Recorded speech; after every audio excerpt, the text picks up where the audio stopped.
All right, hello everybody, and welcome. This is our Tuesday night edition of the Sights and Sounds of Earth. It's 9:03 on the East Coast, 6:03 on the West Coast, and we are live tonight where we have tornado warnings out right now, two of them, both in South Dakota. Yet again, South Dakota has been the year. This has been the year you wanted to live in South Dakota if you wanted to chase tornadoes. They have just had a crazy year with tornadoes. Tonight we're going to be talking lots of tropics. We've got lots of stuff going on in the tropics right now. Things are heating up. The temperatures have finally reached a point out there in the tropics where it's going to become volatile soon, where anything that forms out there could be the next big thing. And so we're going to have to watch for that. There's the latest shot from the latest forecast synopsis there from the National Hurricane Center in Miami, Florida. And you can see we are looking at three different systems. We've got Dexter, which is going to pull up and out.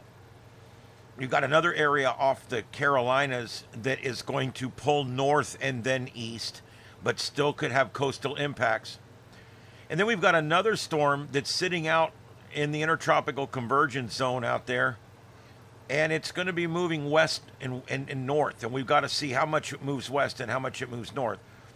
Right now, if it follows its current forecast, it'll be north of my rule of 20, which puts it as an East Coast or an alley-oop storm, not a Caribbean or a Gulf of America storm. So that's the good news there.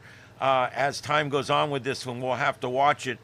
It's way too soon to make any kind of predictions or anything like that. Anyway, hello everybody. My name is Ian. This is Starship Adventures, and this is what we do here, live coverage, coming into you guys, I don't know, 6-7 nights a week. And we provide all kinds of news coverage. And tonight we're going to be covering a lot of different things. We've got the tropics heating up. Tornadoes across the Dakotas. We've also, let's get back to the main grid here. We've also got a brush fire going on in San Antonio, Texas. Upper left corner, if it's still going on. Let's see. Figures as I mention it now, it's not going to come up. Let me see if I can kick that one in the ass. It's basically, we've got a brush fire and some fairly heavy woods out there. Here we go. It's coming up. There we go. You can see it there. We've got chopper footage that's live out of San Antonio, Texas, where we've got a working brush fire right now, and they are actively dropping water on it. And in the center, we've got a Scientology protest. The only protest I could find going on is a small Scientology protest going on.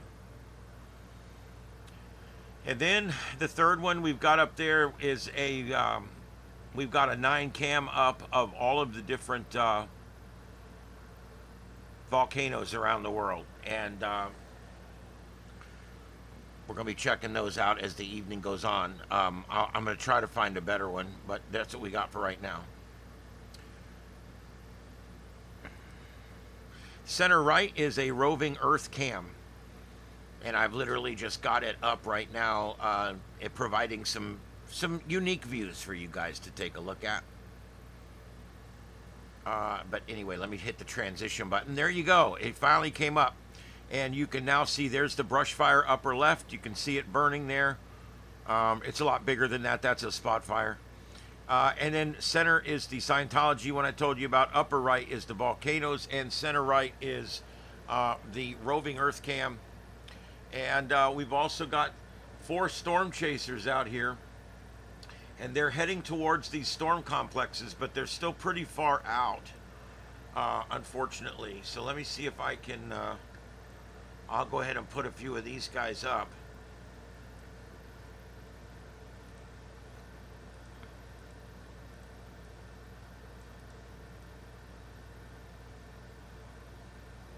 What is that underneath there?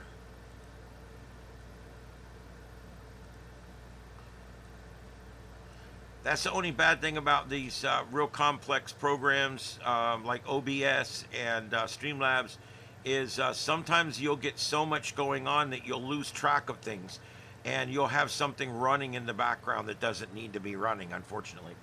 All right, so we're watching this storm complex here moving through South Dakota. The purple squares, those are places where a tornado watch is in place.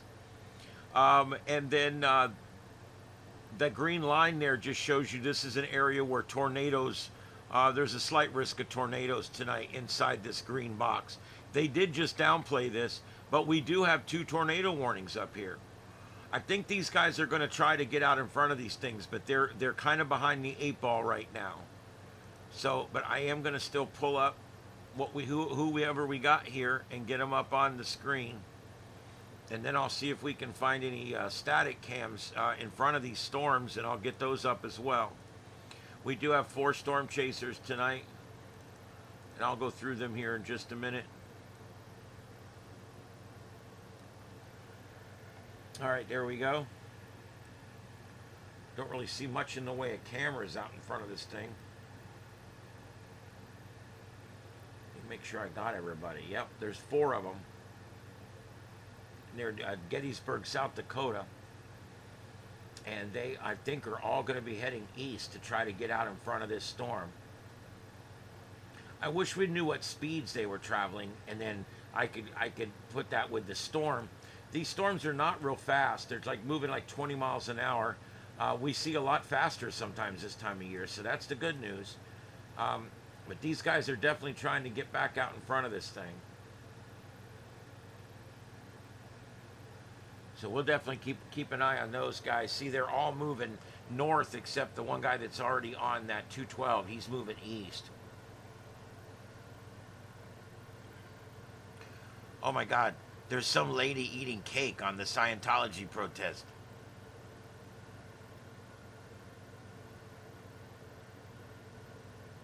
That's the protest, ladies and gentlemen.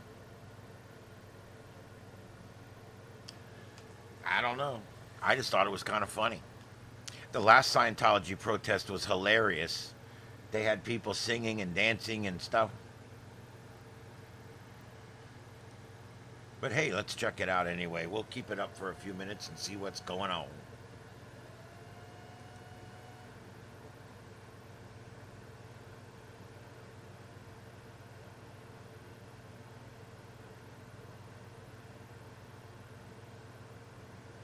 All right, and yeah, down here it got quiet. We had early storms today, and they never reformed. Sometimes in Florida, because our storms are all that radiational heating and everything, and then a lift in the atmosphere, a lot of times if we have storms that come early, like 1 o'clock today, like today at 1 o'clock, we had a lightning storm at the mall here in town. And I know because I was there with my mom, we were walking. And I was surprised. I was like, wow, that's a pretty good storm for, just 1 o'clock in the afternoon. Normally, the bigger ones are more like 3, 4, 5 p.m. And I said, well, either one of 2 things is going to happen. It's going to be an early storm day and we're going to be done, or the atmosphere will rain its ass out. And then at 2 o'clock when the rain quits, all that water that came down starts to evaporate off, and the sun comes back out and starts to evaporate it all off. And it spools up a bunch more energy in the atmosphere. And next thing you know, we'll have a second round of bad thunderstorms in the afternoon. That didn't happen today. We just had the 1 round today. And again, we're looking in South Dakota here. And these guys, they're trying to get out in front of this cell right here.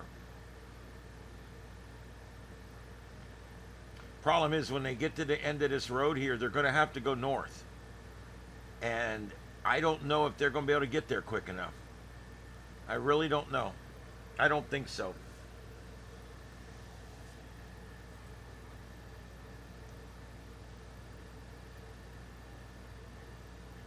In this part of the country, even a lot of your federal highways are 2-lane roads. They're good roads, but they're 2-lane roads. And so you got to keep that in mind when these guys are trying to catch up to one like this. They're you can see up here they're not on the best roads. All right, the brush fire out there. Looks like it's starting to make some of its own clouds up there. Do you see that to the upper right corner, the upper left picture? You can see like a thunderhead poking up there. Sometimes when you get enough smoke from a big enough brush fire, it begins to create its own rain clouds and eventually rain. And I've even heard of very rare cases where it will actually produce a stroke or two of lightning. I remember responding mutual aid to a large brush fire in Lehigh Acres. And we jumped in our old brush truck and we're heading down the road. And as I'm going through Fort Myers Shores, the rain starts falling. And the guy I was riding with hadn't been doing it very long, and he looks over me and he says, "LT, look, it's raining. We probably won't have to go all the way to Lehigh." And I turned and looked at him. I said, "You don't understand, rookie." I said, "This fire's so big, it created this rainstorm from Lehigh." And he just looked at me with this shocked look on his face. I'm like, the rain falling on our windshield right now was part of a tree less than an hour ago. As things burn up, all the moisture that's in them gets released into the atmosphere. That rises with the smoke, and it will create like I said, rainstorms. Even I've heard rare cases of a brief thunderstorm that will pop up from that. And the same thing will happen with ash clouds from volcanoes. You can have a hell of a heat lightning storm going on, and there's no storm clouds at all. There's no water at all. It is volcanic ash. When that ash starts moving very violently up in the atmosphere, it creates electrical discharges. And same thing again. It's pretty neat to watch a volcano that is literally making its own lightning storm right above the caldera. It's amazing. It's one of those things I've never seen myself. I would love to. Almost a bucket list thing. If I could, I would love to see it. But hey, I got other things higher on the list than that. All right.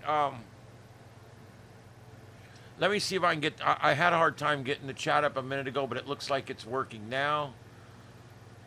The internet's been a little weird lately, a little glitchy the last 2 or 3 days for me. I don't know if it's just a local thing or if it's my computers. I say computers because I've noticed it on several computers. All right, here we go. Trying again. All right, I see the list of shows. Here we go. There we go. Lady Hawk, hello. Brandon, hello. Galactic. Heath, I bet it's beautiful up in the mountains. And then Aquarius and Victor, thank you guys all for being here. I really appreciate it. I just tell my mom today, we got 10 weeks before we can get up to the mountains. I was like, I don't know if I can wait 10 more weeks. It's kind of crazy.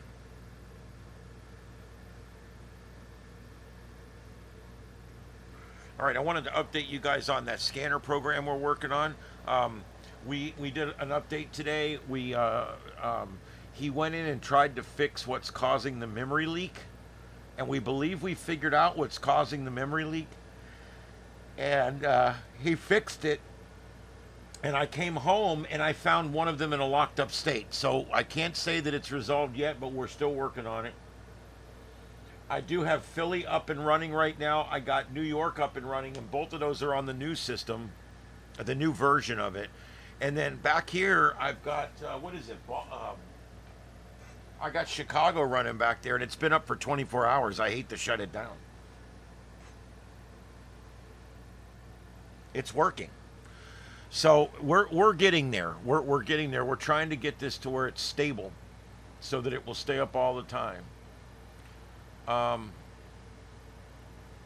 It's fairly complicated what it's doing, but it just keeps it to where you hear something all the time, but you don't ever hear doubles.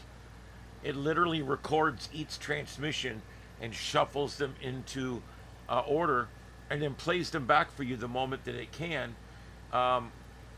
In rare occasions where it gets too busy, it'll truncate the list. In those rare occasions where it runs out of things to play, there may be moments of dead air. But for the most part, you get everything, you hear everything, and you see everything. It's great. You can see what channel you're listening to. There's either gauges or a spectral display so that you can see what you're hearing. And of course, and I see that it's already gone out over on the Los Angeles one, the aircraft tracker. And I got this.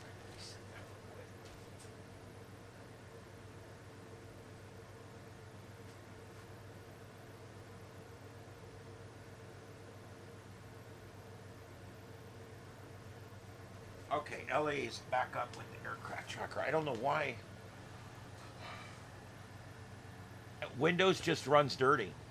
I'm going to end up converting everything to Linux. And I don't want to, but I'm going to have to.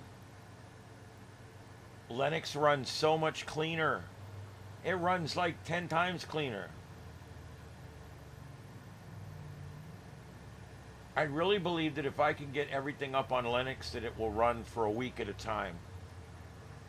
We had a dispatch system on Unix, which is basically nearly the same as Linux. We had a dispatch system on Unix, and it stayed up for years at a time. They would take it down every 2 or 3 years to like replace the batteries in the battery backup or to install new equipment or something, but it would stay up otherwise. Everything we have now has a reboot schedule because it's Windows. Windows does not run clean. Windows has memory leaks all over the place.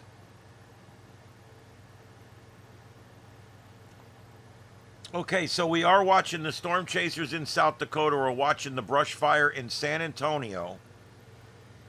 And you can see all of that there. And again, we've got some storm chasers up here. And I'm trying to keep up with that. They're trying to get out ahead of this thing. The race is on. You can see the 4 guys right here. They're trying to get down here to Fulton so they can go north and get ahead of this thing. Once they get to here, they either have to go south to go east, or they're going to go up into the storm. Those are the only 2 choices. I don't really see... I mean, there is some secondary roads that go that way, but no primary roads. They have to come down here and take 20 if they want to stay on a primary road to get over to 281. But that's what we're doing right now. They're coming across, and they're going to get to here, and I bet you they're going to turn north, and they're going to try to intercept this cell right here. There, he's showing it to you there, upper left. Look at the beam coming through there.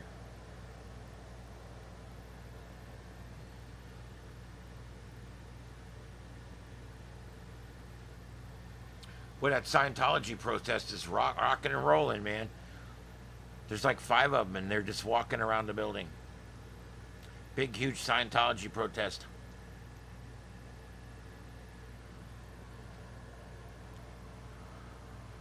And boy, I got to tell you, the tropics, if you weren't here a few minutes ago, I already mentioned this once, the tropics are heating up.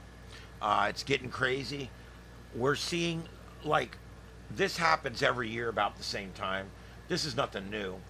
But what's happening right now is everything kind of falls in place. The sea surface temperatures have reached 85 to 90 degrees out there. The vertical wind shear that we get in the early parts of summer in May and June and even July, that vertical wind shear is starting to let off a little bit. We're not seeing a strong La Nina or El Nino pattern right now. The only good news I can tell you is they're expecting about a normal season this year. The water temperatures out near Africa are actually a few degrees colder than normal, while the ones here in the Gulf of America are running slightly above, but not very much above normal. So it's looking like a very typical year. Now, I got to tell you, hurricane season's like a lot of other things.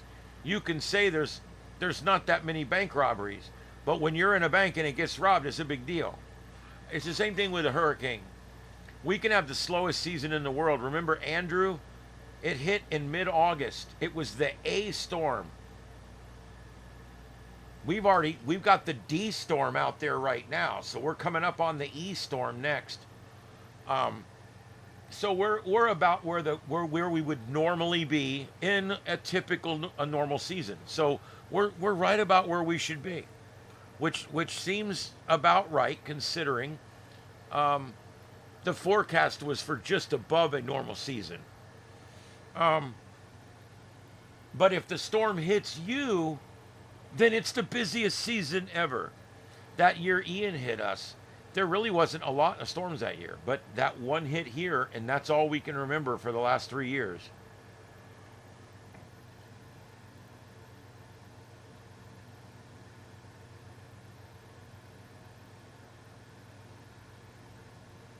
Yeah, Heath, I'll do that. I'll do that. Absolutely.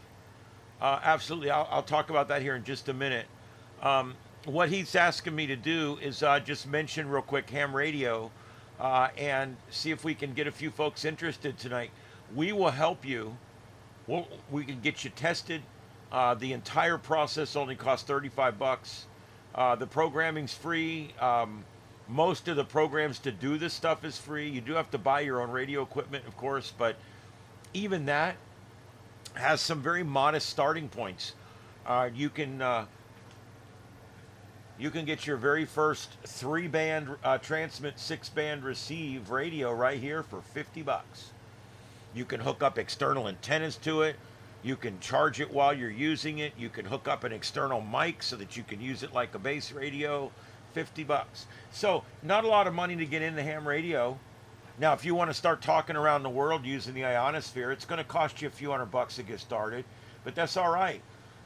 It's really not that bad. I've got a lot of great videos on here about ham radio. Everything from how to take the test and how to get certified, all the way, or licensed, I should say, not certified, licensed, and all the way through the process of doing it for the rest of your life and all the different things you can get into. The neat thing about ham radio, and I'm not going to spend a whole lot of time on it because most of the people in here right now either know it, are living it, or have at least been exposed to it on this channel. So I'm not going to spend a lot of time, but I do want to mention that ham radio is literally, it's a hobby, but it's actually not. It's a collection of hobbies. Ham radio is probably 300 hobbies in one. There's so many things you can do. You can talk radio to radio using your voice. You can talk using a keyer. You can talk using computer to computer. There's so many ways, and each of those ways, there's different modes and different methods. And there's different types of transmissions. Like I said, modes like sideband, AM, FM. There's so many different ways to talk. And you learn about all this as a ham radio operator. It's really cool. And you meet a lot of other really smart people that are fun to do stuff with, and I like ham radio. I will say it's not perfect like everything else that humans are involved with. You're going to find your power triples and treppers and your curmudgeons and your never changers and all that kind of stuff, but you don't let that bother you because truthfully, ham radio is what you make of it. You don't even need a friend in ham radio to have fun with ham radio. So I like it. I have a lot of fun with it. I do contests. I do POTA, which is Parks on the Air. I get involved with different things. I work special event stations where they're commemorating this or celebrating that. And I love it. I love it. I do a lot with it. And I would like to see more of my friends here get involved with it. To get your technician's license, it's really not that much at all. I'm eventually going to set up repeaters and stuff here. I've got several VHF actual repeaters sitting right over there in my rack. So I'm planning on putting up repeaters. I'm going to put up a repeater here at the house. And I do want to get that connected to the internet so that eventually those of you who are licensed could actually connect up and talk through my repeater, and we can talk.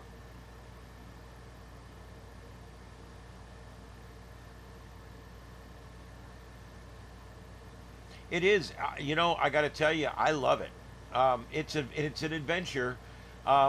Like I said, I can't vouch for all the people, but as far as the hobby is great, you can find a lot of very helpful, nice people in the hobby.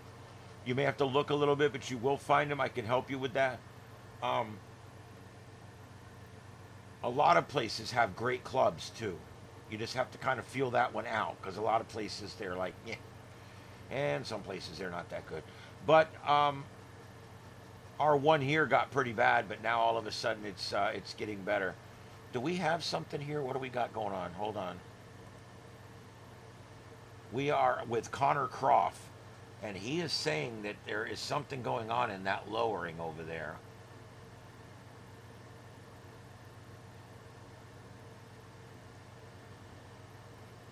That does look very suspicious on the far right. Do you see it? Do you see it? Wow, look at that.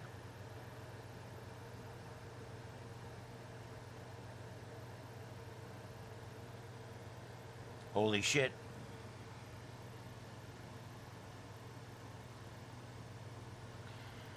Yeah, when there's an emergency, ham radio is a great thing to have. If you're a prepper, ham radio is a great thing to have. Do you need to have a license to buy a lot of this equipment? No, not necessarily, but you do have to have a license to legally operate it, and you do want to train with it and practice with it.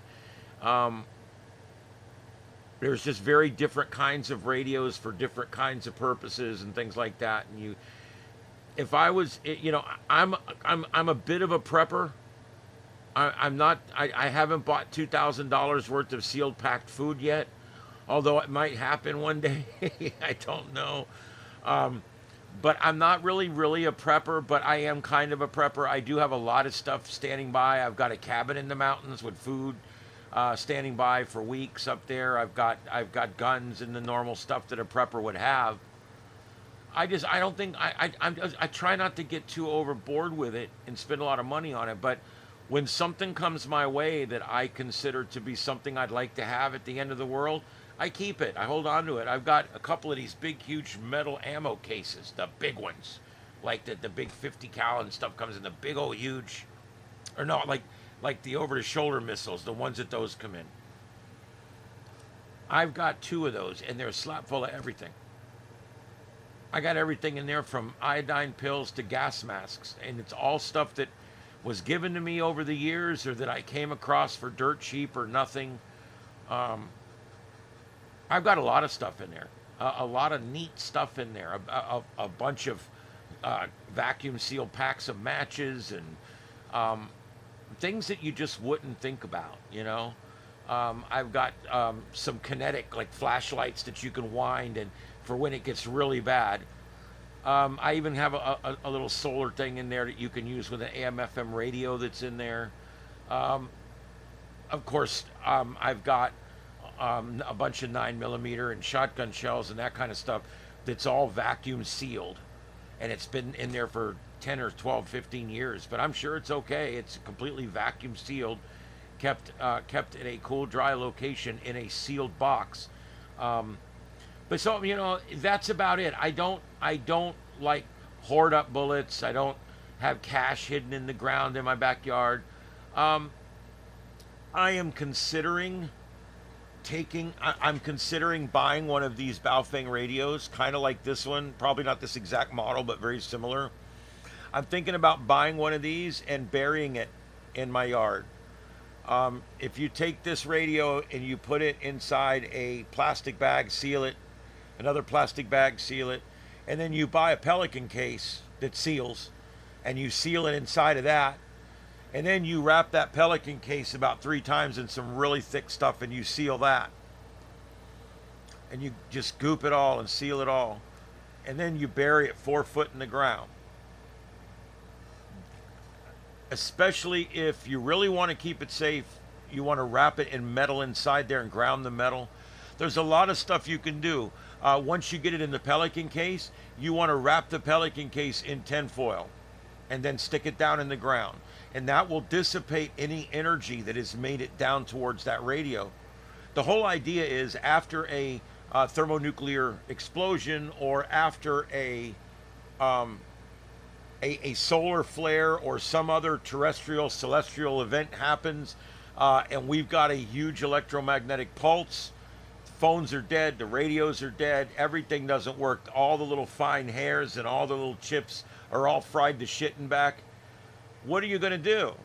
Well, if you did what I said with this radio, you could dig this radio up and it would still work. Now, the battery might need charged, and that's another whole story, of course, but you can put the charger down in with it. So all we'd have to find is 110 volt power, which we could produce with solar.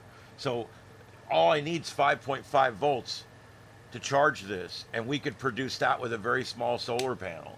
That could go in the box with the radio.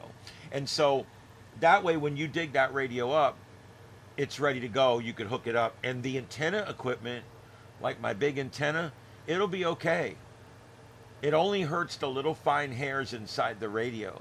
The bigger equipment, like the Yagi antennas and my big hex beam antenna, my all my beams and different things, all that stuff is fine. But you got to have something to hook it to. If you don't have anything to hook it to, you're dead in the water.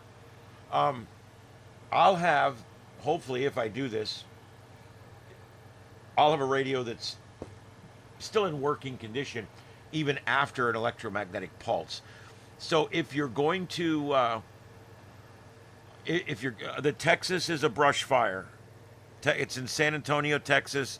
These shots are live. It just got dark there. That's why it looks like that. It's a woods fire. It's out of control. I haven't heard anything about number of structures or any injuries yet. But that's what you're watching there, live chopper out of San Antonio, Texas. And then the storm chasers here are in South Dakota, where I think we had a lowering a few minutes ago. And these guys are look at them now. They're up, getting into that storm, but it's kind of caught up with them. They're just getting in the edge of it there. I don't know. I think one of them, well, no, are they all going north? No, these guys are going south. You see what they're doing? They're going to get on this road and they're going to intercept out here. These guys took the gamble. They went north, and one of them made it in front of it, and the other two are on the side of it. And that's the shots we're getting. That almost looks like it's trying to produce a lowering again.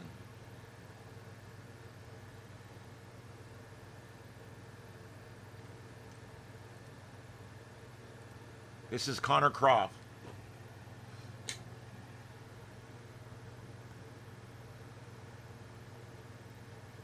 Remember, we don't just watch the sky.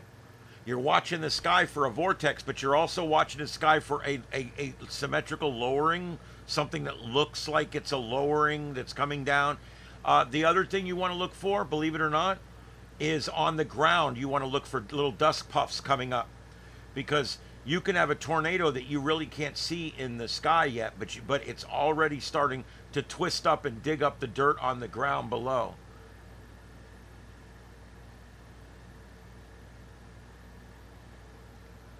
We're live in South Dakota.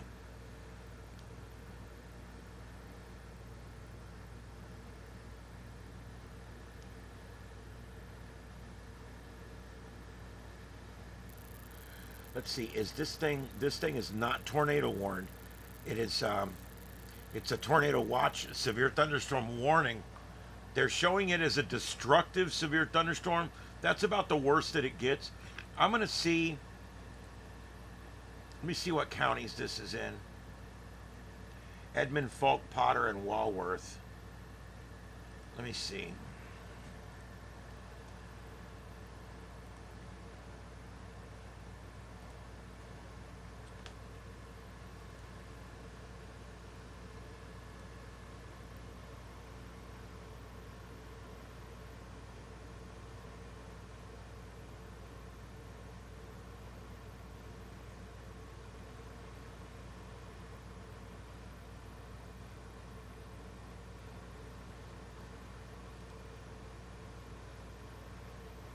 Okay. All right, I'm just going to delete these and we'll use this dashboard here. All right, so let me see what I can pull up here. for that area.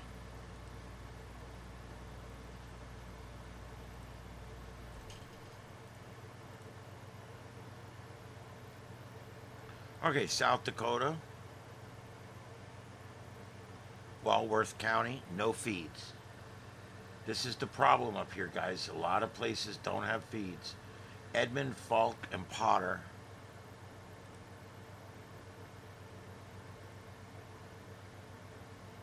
Edmond, nope. Falk,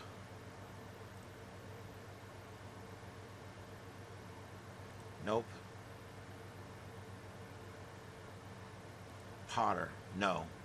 No scanner feeds for any of the 4 counties affected by this storm. And I'll tell you why that is, because nobody's put them up. I put up my town scanner feeds. There's also 3 other people here putting them up too. We've got a bunch of different feeds up. I put up the statewide SARNet feed. I put up the regional NI4CE feed. I put up my local amateur radio feed. I put up my local NOAA weather radio feed. If no one feeds it, then it's not there. And so I encourage anybody that's into technology to go and feed something onto Broadcastify.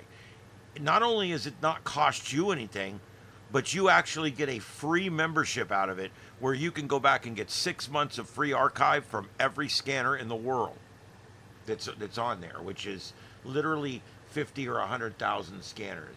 You also get the ability to create these dashboards like I do, which allow me to put up multiple feeds on left and right channels and all that kind of good stuff.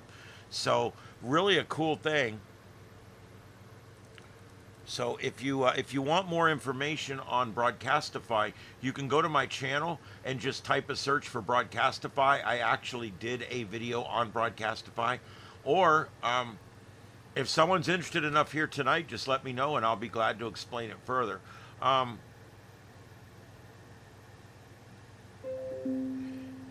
There you go, Junior. A Faraday cage works.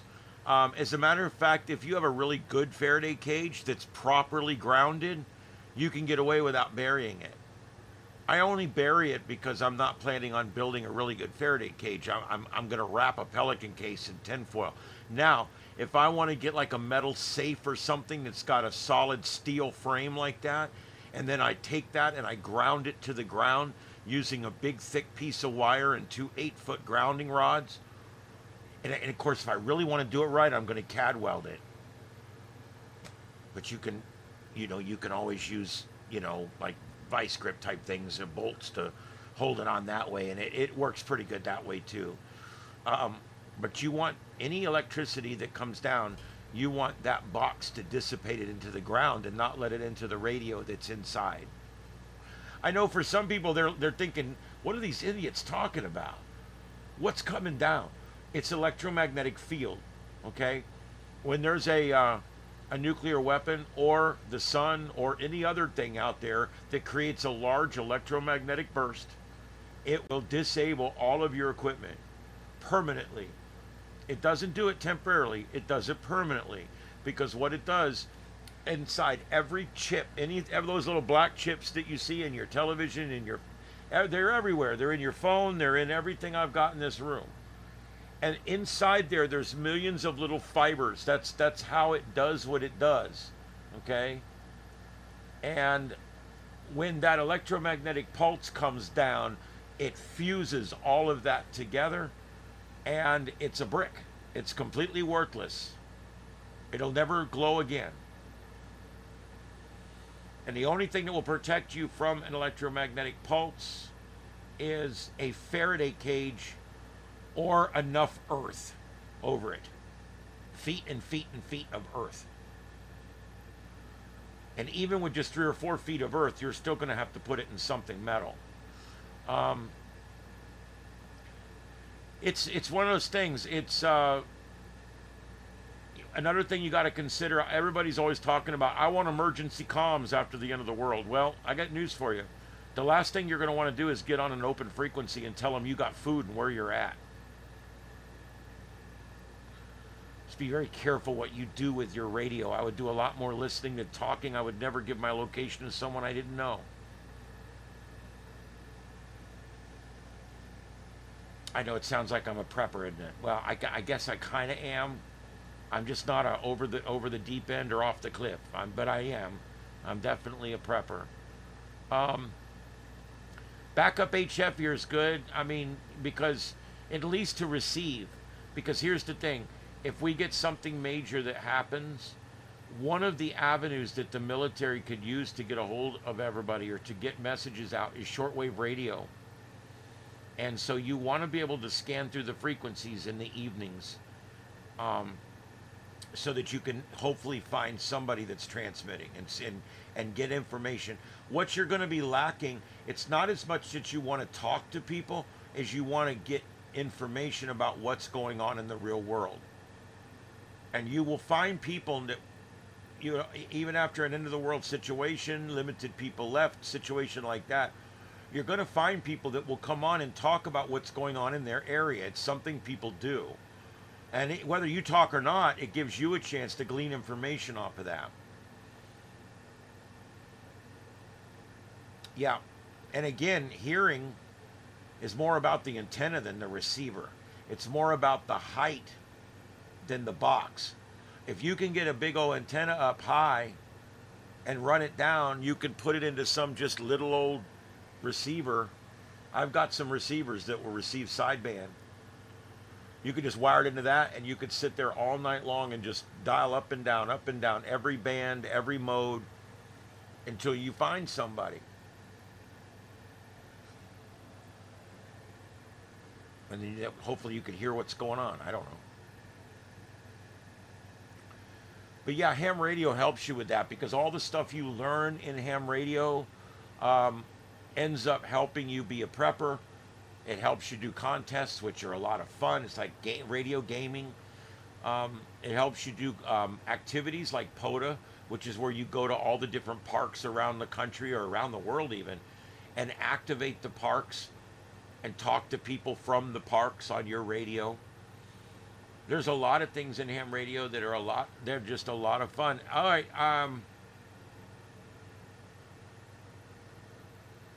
I think we got one here. I'm not sure. It sure is a lowering.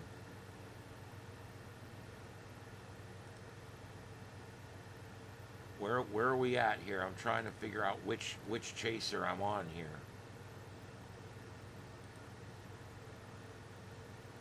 Is it these guys? Yeah, it's these guys.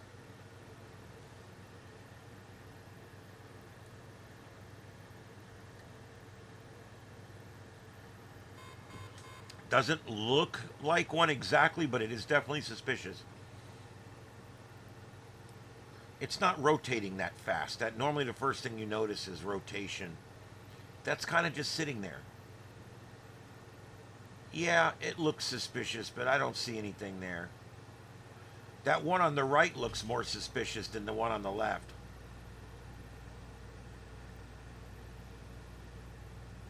No, it's not moving. See, it's just like debris clouds that are up underneath the main cloud.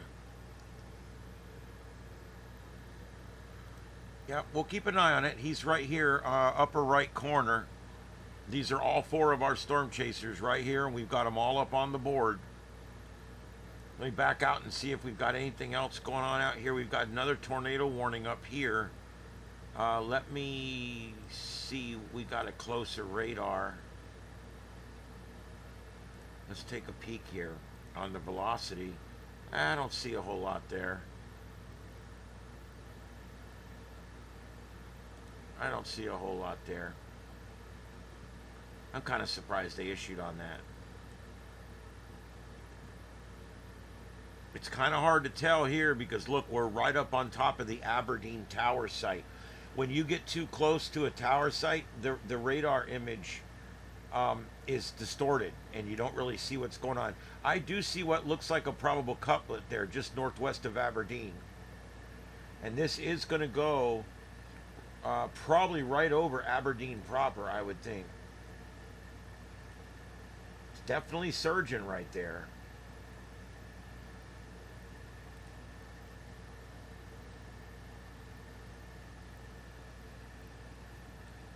I mean, it looks like it's following that line right there. So Aberdeen, look out, it's coming. We definitely have the couplet here, and you can see the red coming in there. So I mean, we've definitely got the couplet with your tornado sitting right there.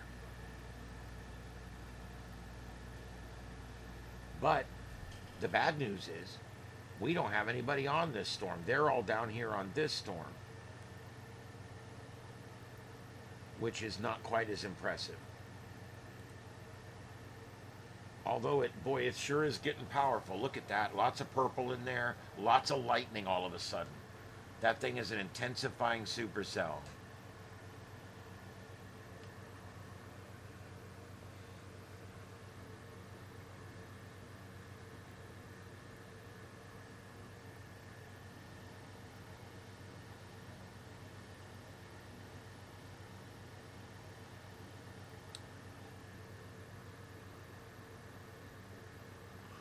Yeah, and if you have shortwave, that's another thing. Shortwave radio, or as we call it, HF, whatever. Shortwave radio, whether it be on AM or single sideband, regardless of what happens and where, someone will get up on low band. Somebody's going to get up on shortwave because people have shortwave receivers all over the world. They're not that popular in this country.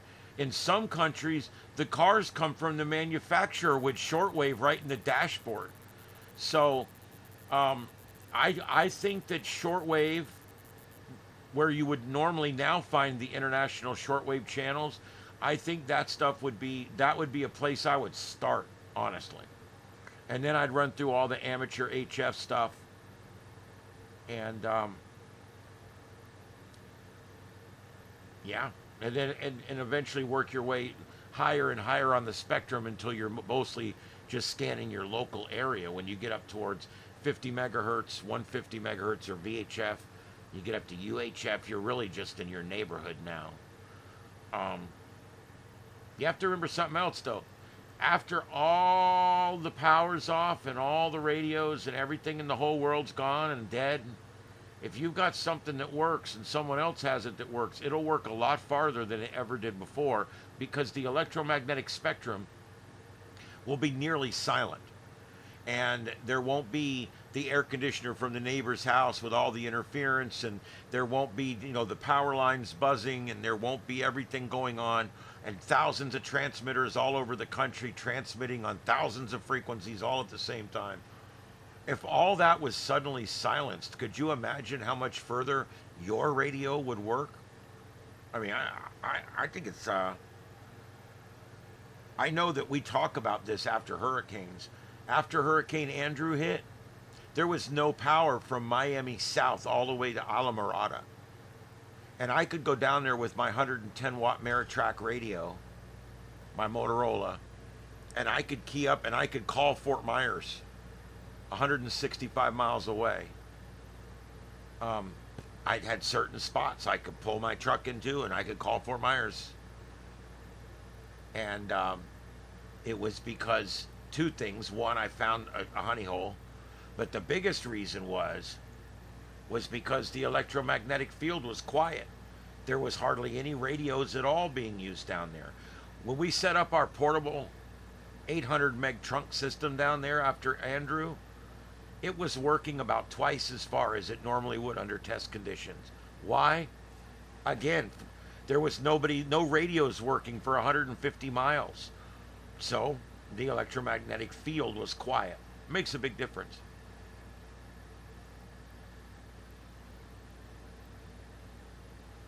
Wow. What a slow night tonight is. There's just not a lot going on, guys. I got to do something to get the numbers up in here.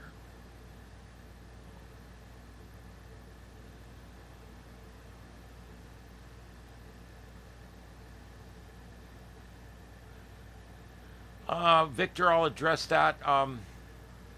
Two hurricanes will never join to make a hurricane. It generally doesn't happen. I don't know of a situation where it has, and I'll tell you why. They're diametrically opposing forces, okay? When they get close to each other, they will pinwheel around each other. They will not run into each other and combine because the wind's on the one's going this way and the wind's on this one's going this way. So as they come together, you have opposing winds and it literally destroys itself. Or generally speaking, what happens is it pinwheels. The one coming in this way will ride up and above it like that and go around it.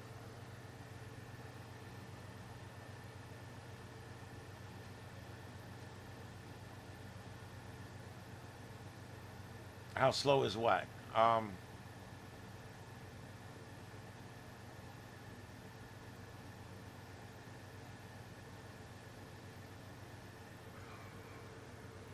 Truthfully, all the prepper talk and all the prepper stuff, if you really want to boil it down, um, currency, even gold and silver, none of it's really going to be worth much.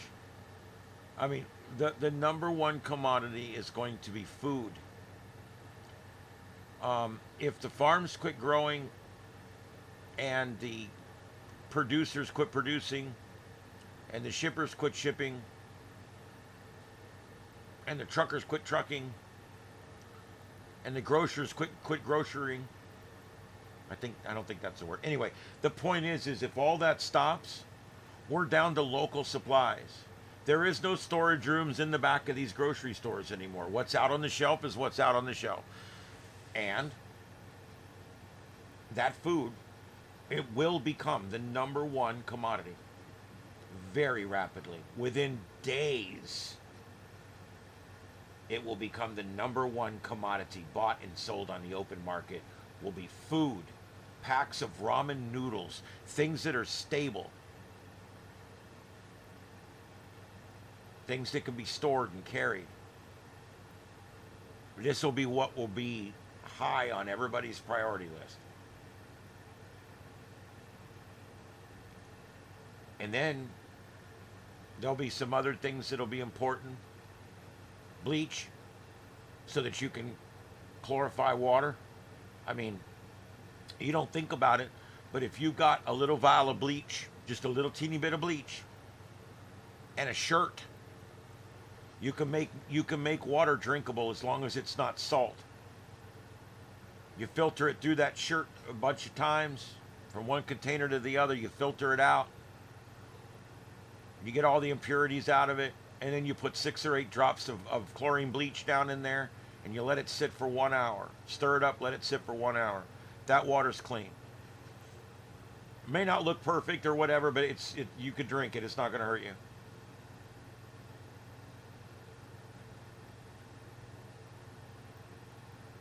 Yeah, whatever you need, whether it be blood pressure medication, cigarettes, alcohol, whatever your needs are, you would need to have those going forward indefinitely. Generally, the first thing that the end of the world will do is it will break us of all of our vices on caffeine, our vices on our devices, our vices on fattening foods. And I mean, when you think about it, all that goes away almost instantly. And you're eating whatever you can find, whatever you can scrounge, just like an animal. You know, a lot of people, when they get to be my age, they start to think, I don't think I want to be a survivalist. I think I want to go quick. The more you study about being a survivalist, the more you find it's not the best job. Let me ask you this. How many times have you heard people say, you know what? If I was on Star Trek, I'd want to be the captain. Are you nuts? You know Captain Kirk was tortured 26 times in the original series? How many times have you been tortured? 26 times? The guy would be a basket case. Are you kidding me? So I look at it that way. If it's the end of the world, you're going to have to struggle for every meal. You're going to have to protect your ass and whoever you're with's ass 24 hours a day. You're going to have to kill, potentially, to stay alive. You're going to have to eat things you don't want to eat. You're going to have to drink things you don't want to drink. And you're going to have to do things that are horrible that you don't want to do. And I've reached a point in my life where I no longer know which category I'm in. Am I a runner or am I a feeder? I don't know. Because I've reached a point in my life where I don't run very fast anymore. Everything hurts. Mornings suck. And I couldn't imagine my life without all my little niceties to keep me going right now.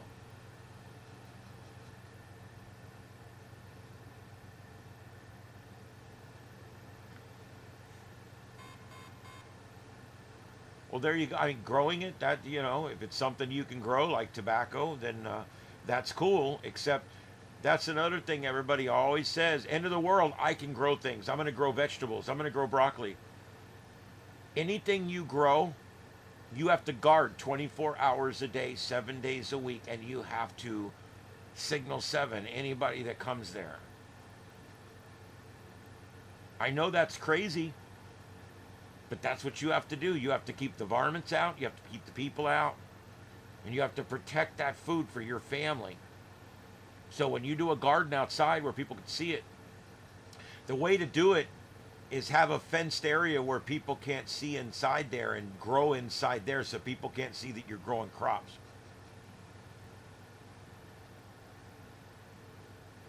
People have no idea what it's like. People have no idea what the end of the world's going to be like.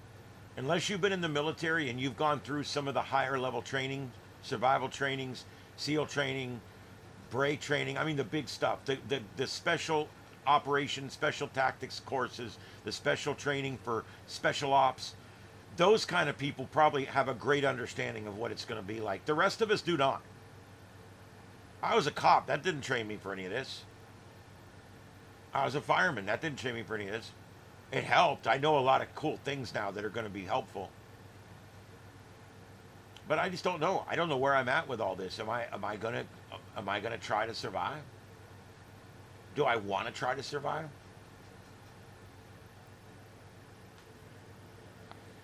I don't know. I don't know anymore because I hurt all the time. 56 and I'm getting arthritic as hell. My back's shot from that explosion I was involved in back in '92 at the fire department. Nothing works right anymore, and without my medicine for this and my medicine for that and my, whatever, all these personal things, this and that, I start to think about it, man, life's going to really suck really fast. Oh, and by the way, no showers, no flushing toilets for the rest of your life. Do I really want to live? No, I mean, no flushing toilets is bad. I can dig a hole in shit. I've done it. But no showers, them's fighting words. My shower's the best thing I do every day. I love showers. You can ask anyone that knows me. I get a little crazy with the showers. This storm is trying very hard to drop something, guys.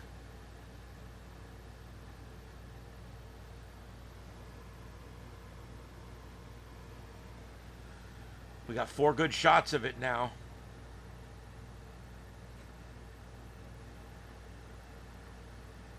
They have managed to stay out ahead of it.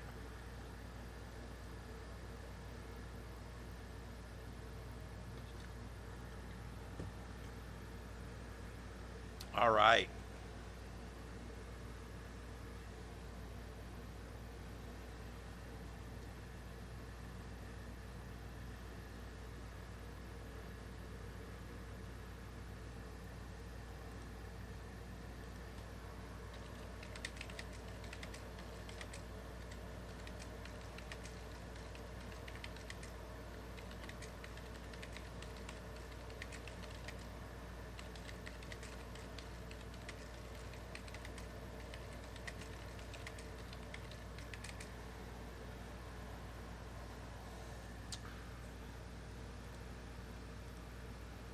Okay, guys, it is 10:02 on the East Coast, 7:02 on the West Coast. My name's Ian, and this is Starship Adventures. We are live tonight in Southwest Florida at Starship Studios, and we are doing our nightly show called The Sights and Sounds of Earth right here on Starship Adventures.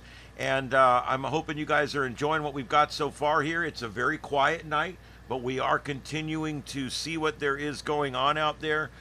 We are watching the tropics because we do have three different systems we're watching in the tropics, including Tropical Storm Dexter, and then an area of low pressure forming off of the Carolinas, which is going to move north and then northeast. And then another area out in the intertropical south of the Azores, which is going to end up moving north of the Windward Islands and could form into something there. About a 50% chance on that one. And so we're watching that tonight. And of course, we've got our main grid up where we've got a brush fire working in San Antonio. Look at some of the shots coming in from San Antonio, Texas, of this working brush fire that they've got going on. If you look very carefully there, you can see the head of the fire, and then you can see the long line of blinking LED lights right below it there. Absolutely amazing shot. In the center, as kind of a joke, I've got the Scientology protest. There is, I think, 3 people involved in this protest, and they are protesting the cult of Scientology. So there you go. And on the upper right, we've got the volcano cam, with shots from all kinds of volcanoes around the world, and we're keeping an eye there for any kind of eruption. The only one I know of that's actively erupting, we do not have a cam on. I check every night to see if we get a cam on that, and there just isn't one. The middle right view is going to be a rolling camera shot from around the world, so we can get a shot of what's going on all different places around the world. And then over to the right, hold on, let me check something here real quick. What is that thing doing? Let me try something.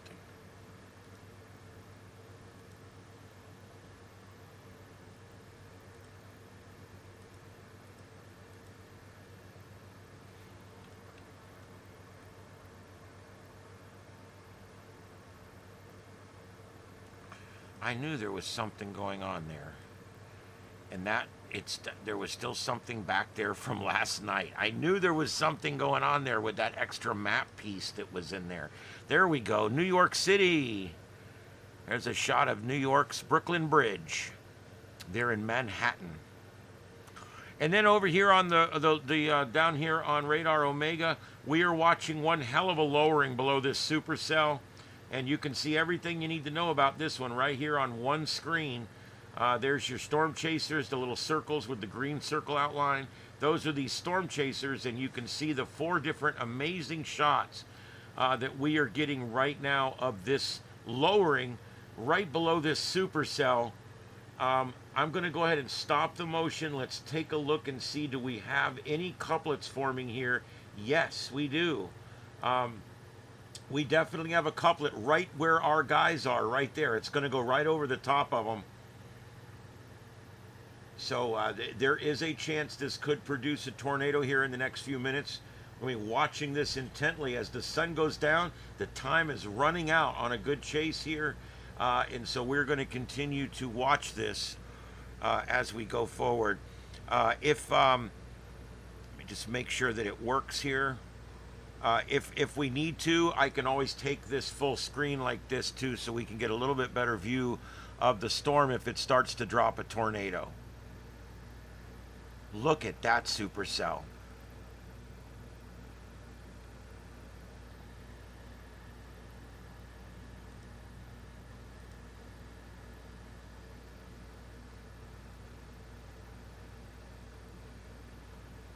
Amazing. That's Freddie McKinney. We've also got a bunch of different guys in here. We've got Tornado Pagey, and again there, look at the shot.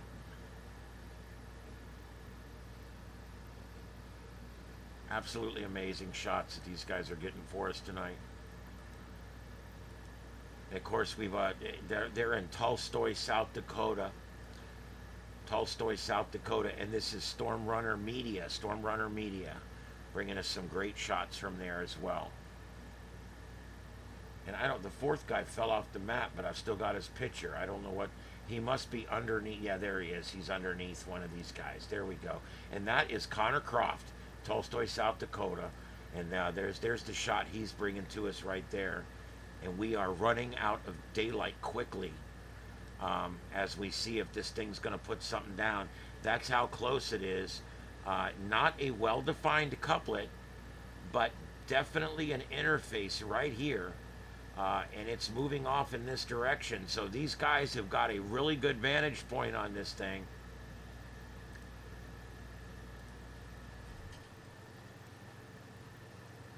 Let's put it back in reflectivity.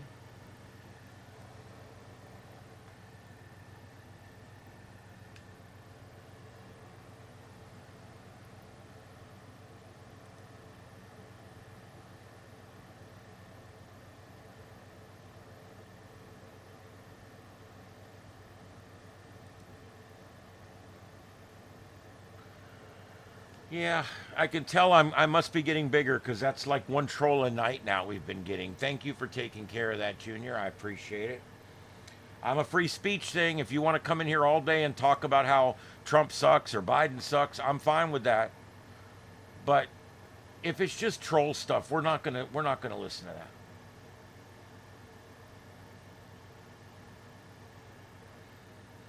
We don't need trolls.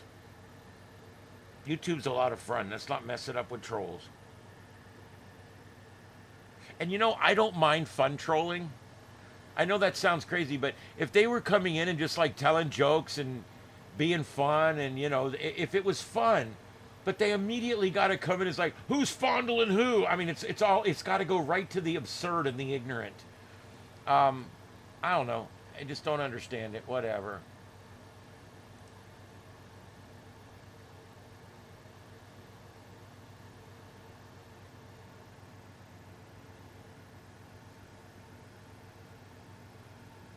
Yeah, he's hidden. We'll just leave him completely hidden. I don't care. All right. You know what? It is one of those things I don't care. I do like to just snip it in the bud and not have to worry about it.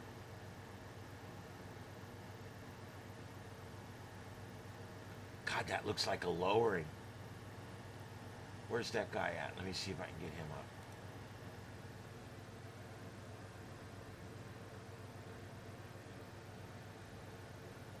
I don't think it is, but boy, there's another suspicious spot, huh?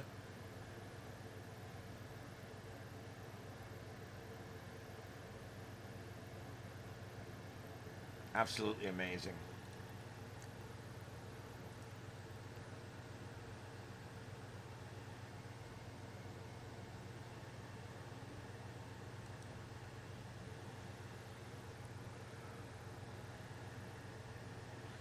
All right, and that real heavy stuff is just about to move over the top of them. You can see the rain starting to hit their windshields there all of a sudden. So,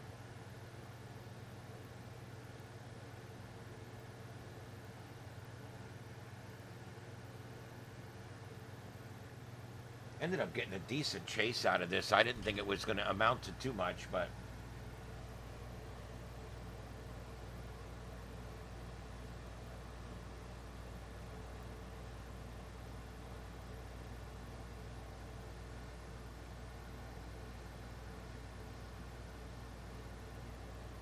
the Q word, what's the Q word?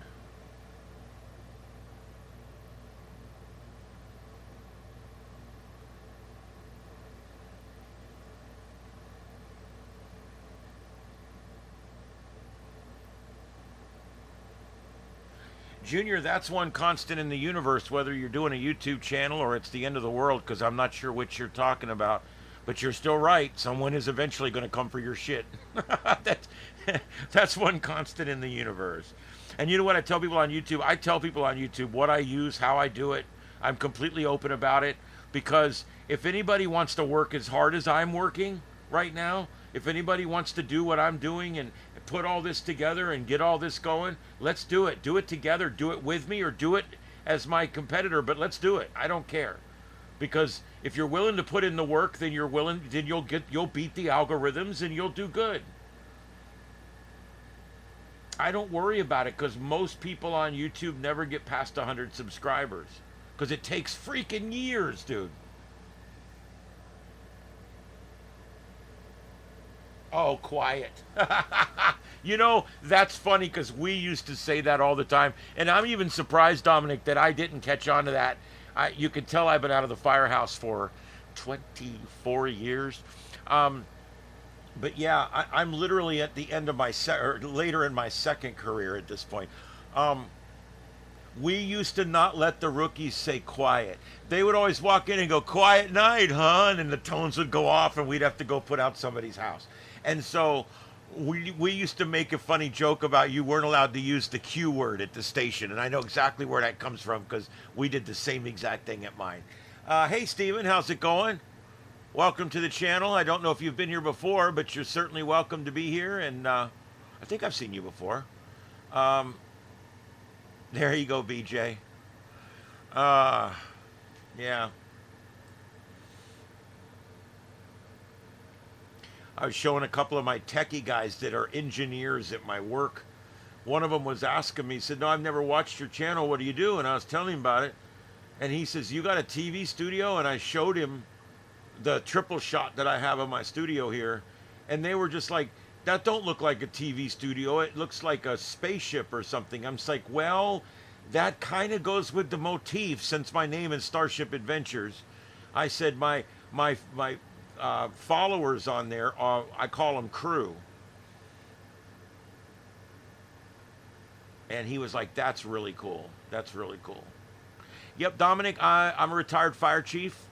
Did it for nearly 20 years. Got out with my bad back. It is what it is. I was involved in an explosion. Ruined my back. Lied about it for 12 years to stay on the road, and then retired out. But I get no disability because of it, nor do I want it. I'm not one of these people that can just sit still. I have to keep working. I have to keep moving. So I've never really cared about that. I hurt all the time, and I just like to hurt. I just go. I just keep going. Um, why am I so fat? Well, apparently you haven't seen me. Is this camera working? Am I really that fat? Why are you so rude? Because you're probably that same troll from 20 minutes ago with a different screen name, right? I'm sure that the next thing you say will be really intelligent. So go ahead and lay us on it. Oh boy. I don't get it, dude. But hey, if that's all these people got, to come in and troll my channel, God, at least I'm getting out there.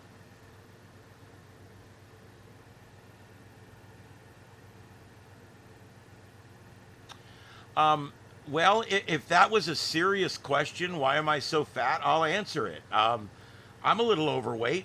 I'm in my upper 50s. I'm almost 60 years old. How big should I be? I never was a runner. Even when I was a firefighter, I was a chubby firefighter. That's why I become a lieutenant. I don't have to work as hard. I was an engineer for a while, but I was never one of these fat ass firefighters. I mean, I could do my job well. I was a cop part-time while I was a firefighter full-time, and a comm specialist with the county. And yeah, I've always been a little chubby, but I don't care. It doesn't offend me. Um, if we want to just agree that I'm fat, I'm okay with that.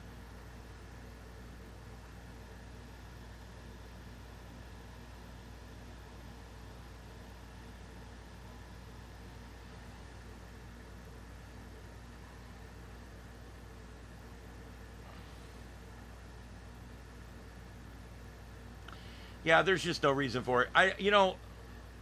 Whatever. If that's how you have fun, there's other channels on here that like that they actually like to be, um, they like it. It's like a troll channel or whatever.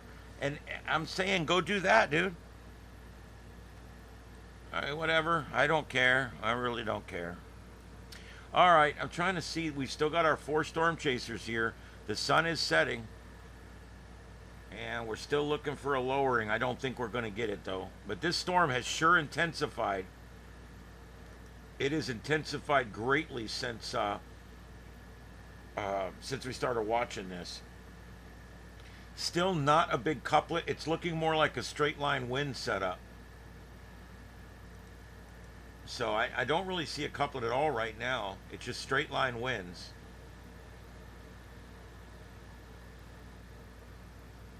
Well, I guess that's over with.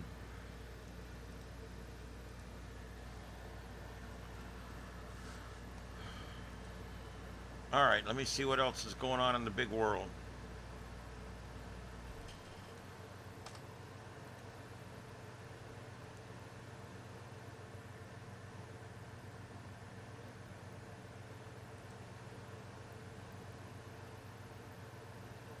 Ah, Nikki is live.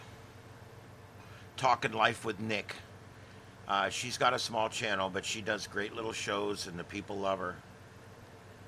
Uh, yeah, I've already got him.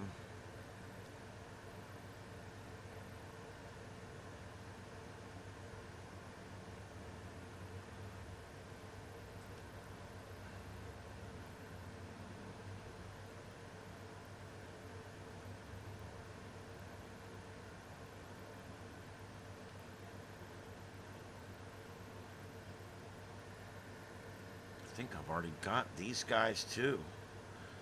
I think there's only 4 storm chasers out right now.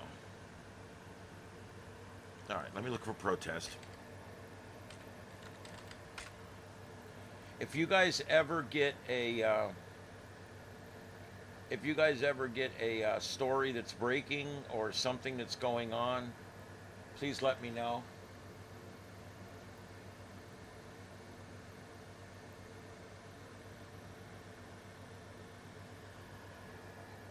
They did find that guy that shot up that bar out there that we were following the other night. Unfortunately, the manhunt went on in an area where there is no scanner feeds available, so we weren't able to actually do the scanner thing. But we did follow it as it was going on, and they did catch that guy today. It was a few days later, but they did catch him. He is in custody.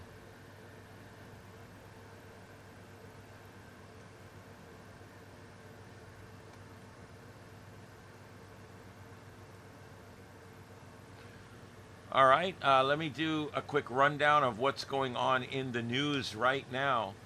Um,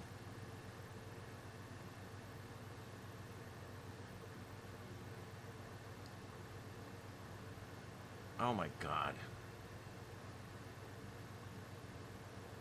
A mysterious sea star die-off has finally been solved. A previously unexplained disease killing sea stars has now been identified. Researchers point to a marine pathogen accelerated by warming waters, crucial for restoring coastal ecosystems and health. That it's basically, as these cycles move up and down, you're going to find things like this. Um, Die-offs happen everywhere on Earth. They happen with humans. We've had die-offs. The Great Plague, for instance. Even COVID, to a certain extent, was somewhat of a die-off. And it happens to every creature out there, and it happens when the Earth changes, because the Earth is constantly changing. That's why I think they like to use the term climate change, because that describes everything that it's doing and everything it's always done and everything it will always do.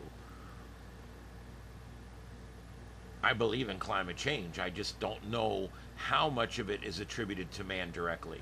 And until we can figure that out, I don't think we should spend trillions of dollars on it. You have to settle science before you can act on science, I think is where I'm going with that. Novel neonatal gene editing is now clinically implemented in the United Kingdom. You heard me correctly. I know this sounds like Star Trek shit. Novel meaning first it's ever been done. The term novel means first. That's like when they called it the novel coronavirus. It was because it was a new virus coming out. Neonatal meaning obviously in the womb. Gene editing. It's now clinically implemented in the United Kingdom. 8 healthy babies born using a technique that includes DNA from 3 individuals to prevent inherited diseases. Experimental procedure pushes boundaries of parental genetic health. It raises ethical and scientific implications because it is gene therapy. What they're basically doing is they're giving a baby 3 parents. By giving the baby 3 sets of genetic parents instead of 2, they're finding it's more resistant to disease. Ain't that some shit? Ethically, yeah, I think we got a problem. You know, this is right about the time in Star Trek that Khan and the superhumans were created using um, what do they call it? God, we just were talking about it earlier, but eugenics, using eugenics. Um, Dogs now are being trained to detect Parkinson's disease years before actual onset symptoms. Trained canines achieved a 98% specificity identifying the early signs of Alzheimer's disease. Non invasive detection via skin swab scent markers. So, in other words, the dog just smells their skin, basically. Could transform early neurodegenerative diagnosis. This would be amazing. If you knew grandma was about to get Alzheimer's, we could start giving these drugs that stop Alzheimer's before the signs start, and we could save a lot more of grandma. She could keep a lot more of what's left of her life. I think that's important. And if dogs can do it, dogs are detecting cancer. They've been detecting narcotics for years. You know, as a matter of fact, here, they've stopped training the drugs to detect marijuana because marijuana is basically legal everywhere now. Most of the new drug dogs coming out do not smell marijuana. I don't know if you guys realize that. Because it is now a substance that is everywhere.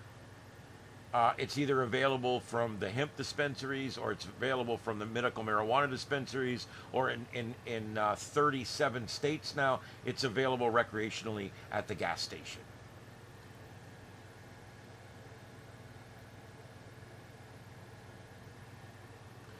3D printed microscope developed in hours, created in under 3 hours at minimal cost, offers improved microscopy options in low resource settings, demonstrates advances in rapid manufacturing techniques.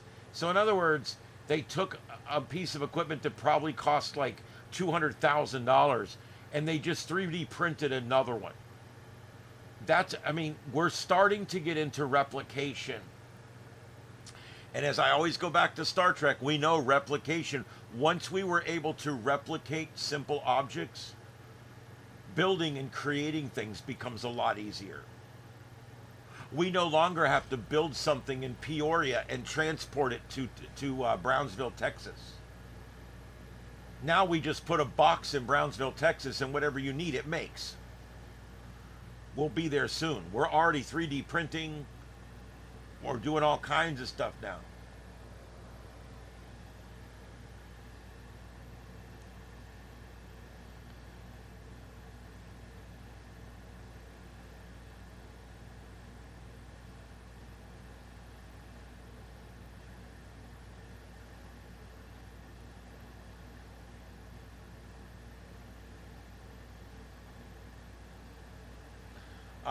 This is the El Captain supercomputer, officially is dedicated in the United States. This is one of the brand new supercomputers of its kind. Um, it's based at the Lawrence Livermore National Lab. It's one of the most powerful U.S. supercomputers ever created. It will support AI, climate models, and national security purposes. Deployment marks advancements in exascale computing. That's an amazing thing right there. We're talking taking things from the micro to the macro. I mean, this is crazy time. We are living in an amazing freaking moment in time right now because it's AI's been invented. We've created the first sentient life form, although people don't want to admit it yet. We're now coming up on the decision on whether to give this thing human rights or not. That's going to be in the next 5 years. And it's going to cure cancer. AI is going to do things over the next 5 years that are going to make you just absolutely be in awe.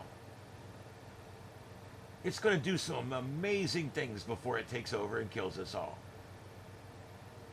And since I'm already in my upper 50s, I'm going to enjoy it.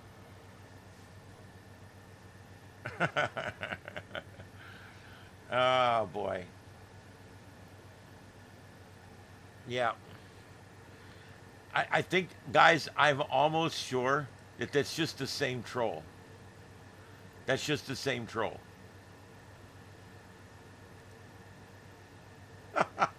A fake person. I'm one of the few people you can actually see me on here. A fake person. I love it. Does this look fake to you? Does this look fake to you? Is this like am I using like one of the fanciest chroma key green screens you've ever seen in your life, maybe? I got 5 years of history on here. I don't think he's real. He's fake. Look, my mouth doesn't quite match what I'm saying.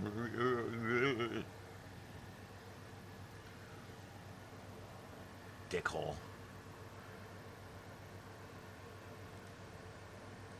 I love when they sign in his one screen name and says, I'm leaving here. And then 10 minutes later, they sign in as another screen name. Me too. Bye. Dumbass. I get a kick out of it. I like to react to it only because it's funny when I react to it. I don't, it doesn't piss me off.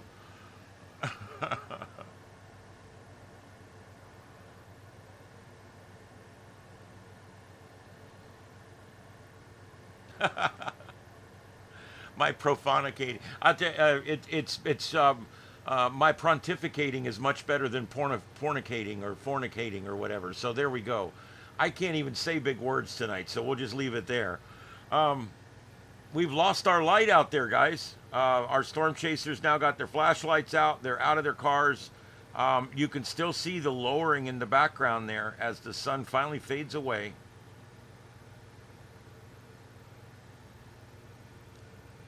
It's pretty damn cool. The Scientology protest has gone away, and it appears to be over for tonight. So I know that's probably saddened a lot of folks out here. I don't know where that is, but that's not anything current. All right, let me see what else I can find here.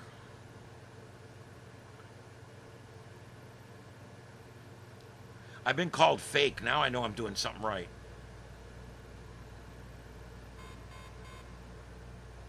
Whoever the company is making all the fake Donald Trump balloons and all the fake Donald Trump stuff, they're making money. I don't think these people realize the same company that's making all the Donald Trump sucks and Donald Trump's an asshole and all this stuff and the big huge balloons and all the t-shirts that have the Donald Trump with the circle and the line through it, the same company right now. These people are making it coming and going, and they're laughing all the way to the bank.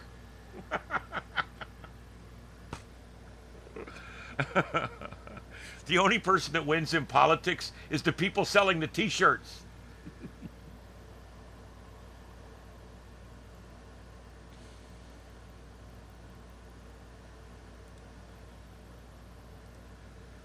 Oh, there's just not a lot to put on tonight, guys. I could put on bar cameras and shit, but I'm trying to stay away from that.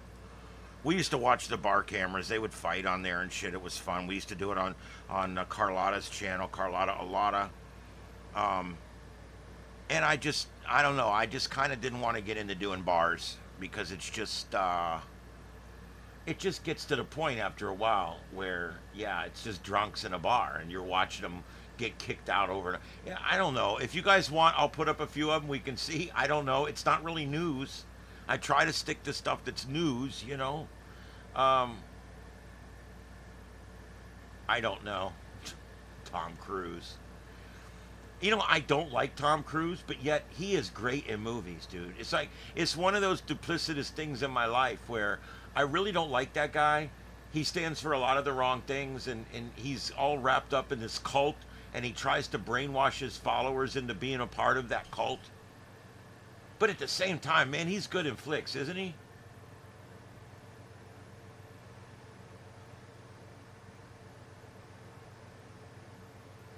See, I'm so opinionated, I got 2 or 3 opinions sometimes.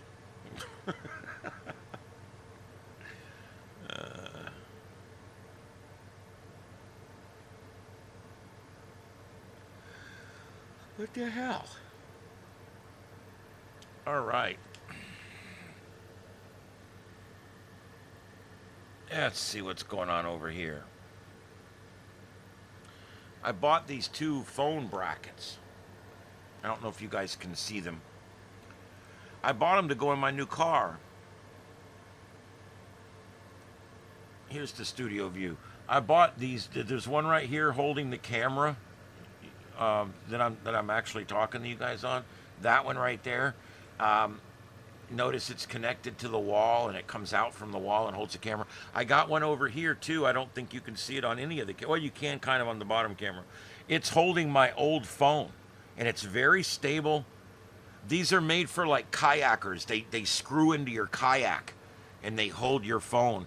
And when you put your phone in there and crank it down, that shit's not coming out, okay? And I got them in these two folders that I bought for my car so I could take you guys with me in the car. I ended up using them in here, so now I got to buy two more of those to go in the car. But I'm really happy with these. And now, like this one up here, if I want to change something, everything, all of my different programs for all of my lights now are on this one phone up here. So at any time I can just go up here and I can pull up whatever light that it is that I want to affect change to and do it. I was just actually going to pull up something. I was going to pull up something here to go on the back curtain here because it's all kind of screwed up right now. So I was going to find something kind of cool to go back there. There we go. Something a little more active maybe. There we go. How's that? That's got to be better. All right, and then, yeah, so anyway, this is Starship Studios. My name's Ian. We've been on for about an hour and a half now tonight. It's 10:34 on the East Coast, 7:34 out west, and we are watching breaking news across the country, or should I said we're watching for breaking news across the country. There's really not a lot going on tonight. On the upper left corner, we had a chopper view up. We're now down to ground views of this brush fire that's burning in San Antonio, Texas, where evacuations have been issued and ordered out there. There's a lot going on. Upper center, Skid Row. Haven't had that up in a few nights, so I decided to put it up now since I had a hole. That is Skid Row out of California. And then upper right, that's a bunch of different volcanoes we're just kind of keeping an eye on. Center right is going to be a view around the world on 50 webcams in 50 minutes, or whatever it is. So there you go. And then over on the left on Radar Omega, we got 4 storm chasers. You can see them down here with the green circles. And they are still chasing this storm. I think they're going to come back south and they're going to get on 212 east. And I think they're going to try another intercept, probably down in this area. I've been watching this, trying to figure out what they're doing. And now that this is passed, these guys are all heading south again. And I think they're going to turn east on 212. And they're going to try to set up for another intercept, say right about there. It's probably what they're going to do if I had to guess. And so we'll keep watching that. And this storm has got a lot of power, very powerful storm. The rain coming down is very strong. The good news is, though, is we're not seeing a lot of rotation, although it does look like a couplet starting to form here, guys. This is the best couplet we've seen so far. Right here, we're starting to see a little bit of a yin-yang going on right there. So we've got, you can see the two colors coming together right there. There is a possibility that there is some rotation now up in those clouds that we may not have had earlier. Because I looked at this earlier and it looked like a straight line situation. Now I'm starting to see a bit of a couplet starting to form up. There's too much going on to see a hook. Okay, here we go. Our first 2 storm chasers here. You can see there's actually 2 of them there. And this is Connor Croft and this is Tornado Pagey, and they are approaching 212 here, and I believe, of course, they're going to be making a left on 212, and they're going to try to get back out in front of this thing right up here somewhere near Seneca. So that's what we're watching there, and we're also in the little views, we're watching for lowerings and watching for it to drop a tornado down. It gets dangerous after dark. because now um, you can't see where it's dropping these tornadoes at.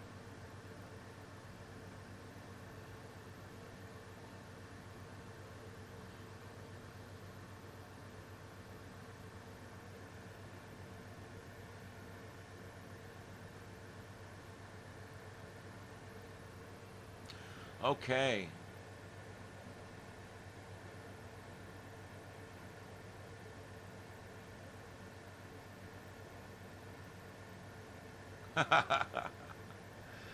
uh, well, yeah, I only partake anything from a gas station if I have to, other than gas.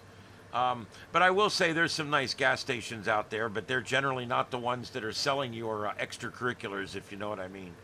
Um, you're always better, no matter what it is you're buying, to buy it from somebody you know or somebody you trust. Let's see here. Let me go back over here and see if there was anything else.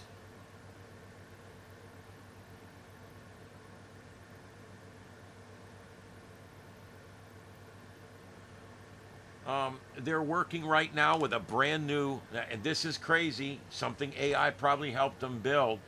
They're working now on a tiny biodegradable pacemaker. This is something that's about the size of a small little micro pill, like a little nitro pill or something. And they would inject it next to your heart from external. They would actually go in and just inject it in there and leave it. And it would work for about 30 or 40 days before it runs out of energy. The purpose is, if they can't get you in for surgery right away to get a pacemaker, but yet a pacemaker is pretty necessary, they can inject this into you and it will actually provide temporary pacing.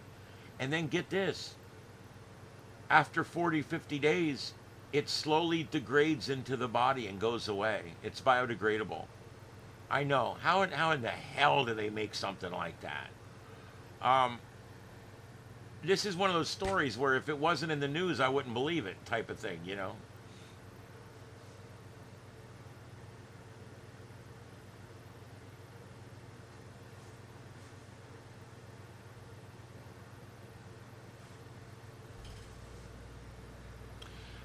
Let's see here. An AI chip that they, on an optical fiber tip, decodes images instantly. A grain-sized chip used a diffractive neural network, enabled ultra-low energy imaging at light speed. Applications range from medical diagnosis to quantum communications. Guys, we are seeing a quantum leap in technology right now. It happened with the solid state chip, which of course we learned how to make after Roswell crash. That, once we came up with the solid state chip, that was it. You know, we invented vacuum tubes, and then just a few short years later we invented solid state technology. That should have taken hundreds of years.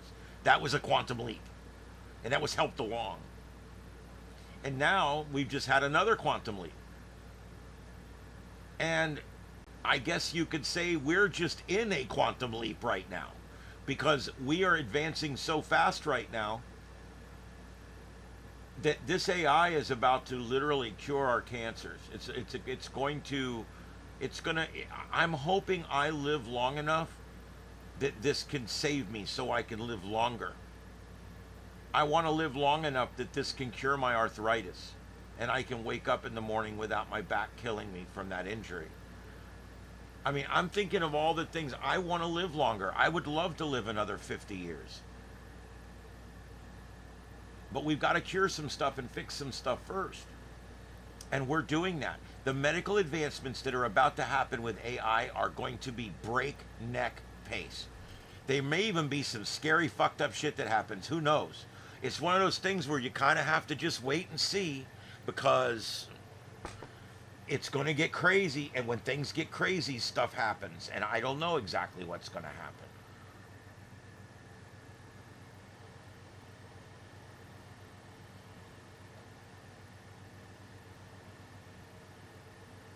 Yep, farmed livestock biomass.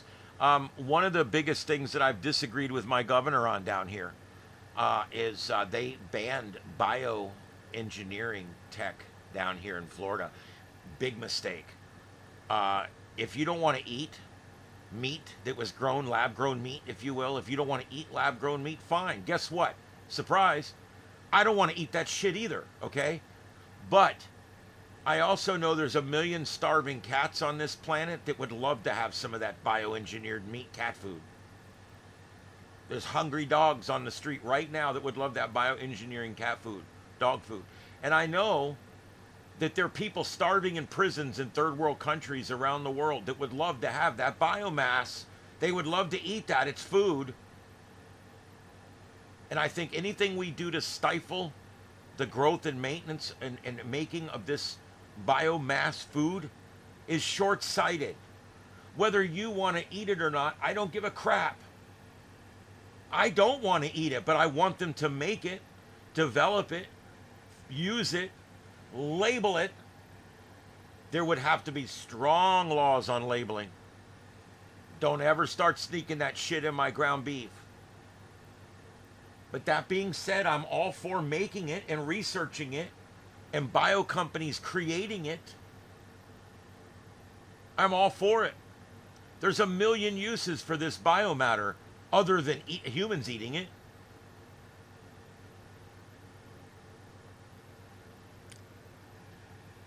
I don't want to be short-sighted on this. I want to research it.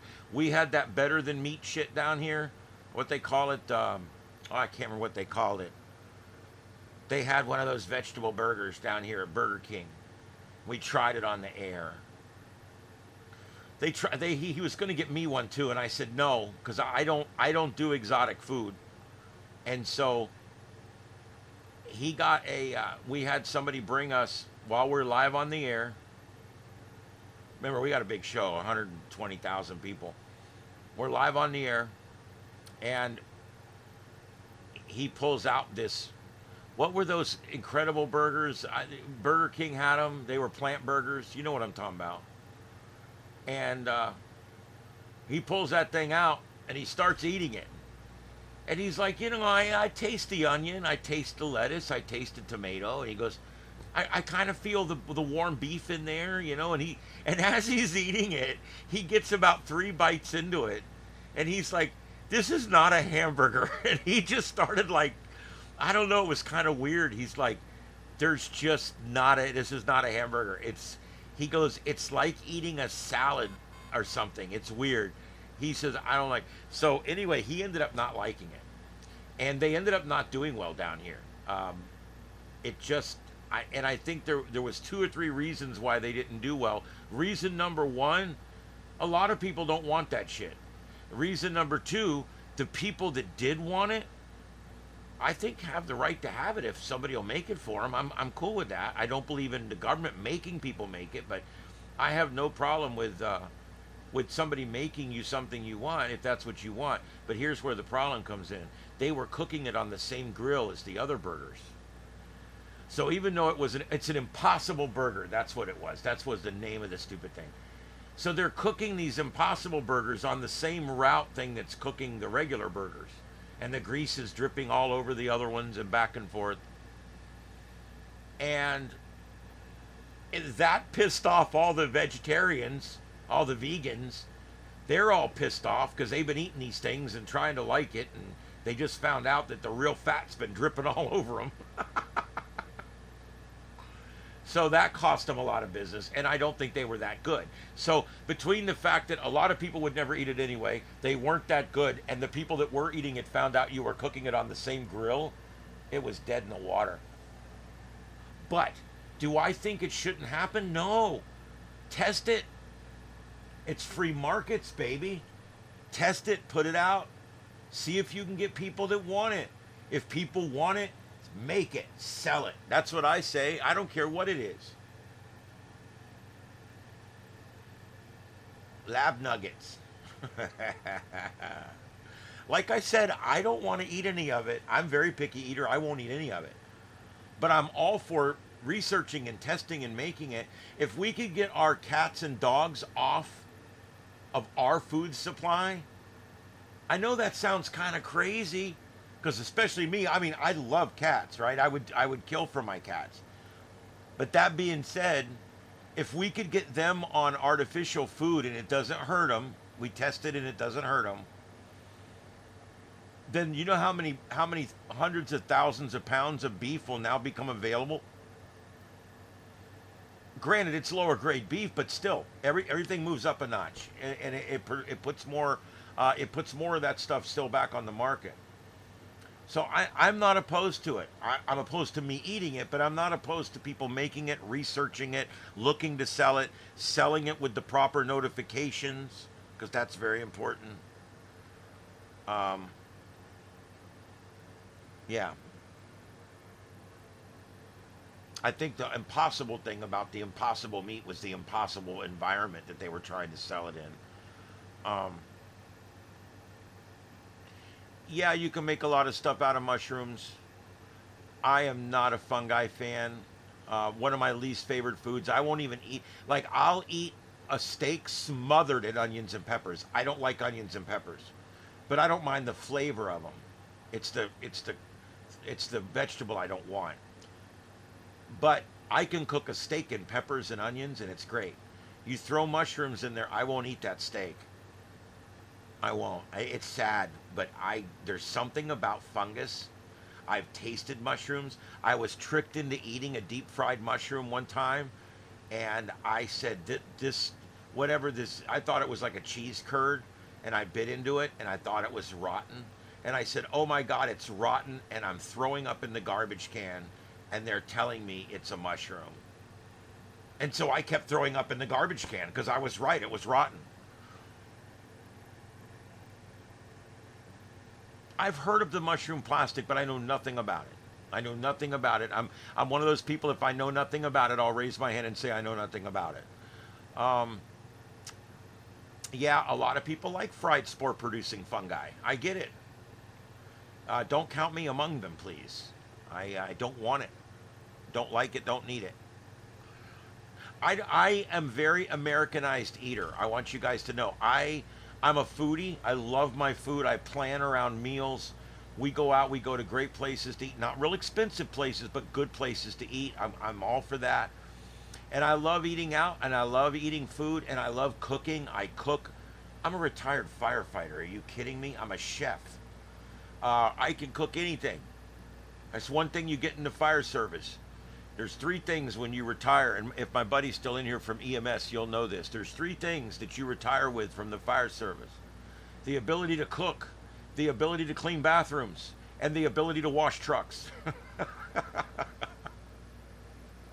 You'll be good at it. Very good at it. We had three shifts. I was on shift work. I was the lieutenant of A shift at my station for 10 years.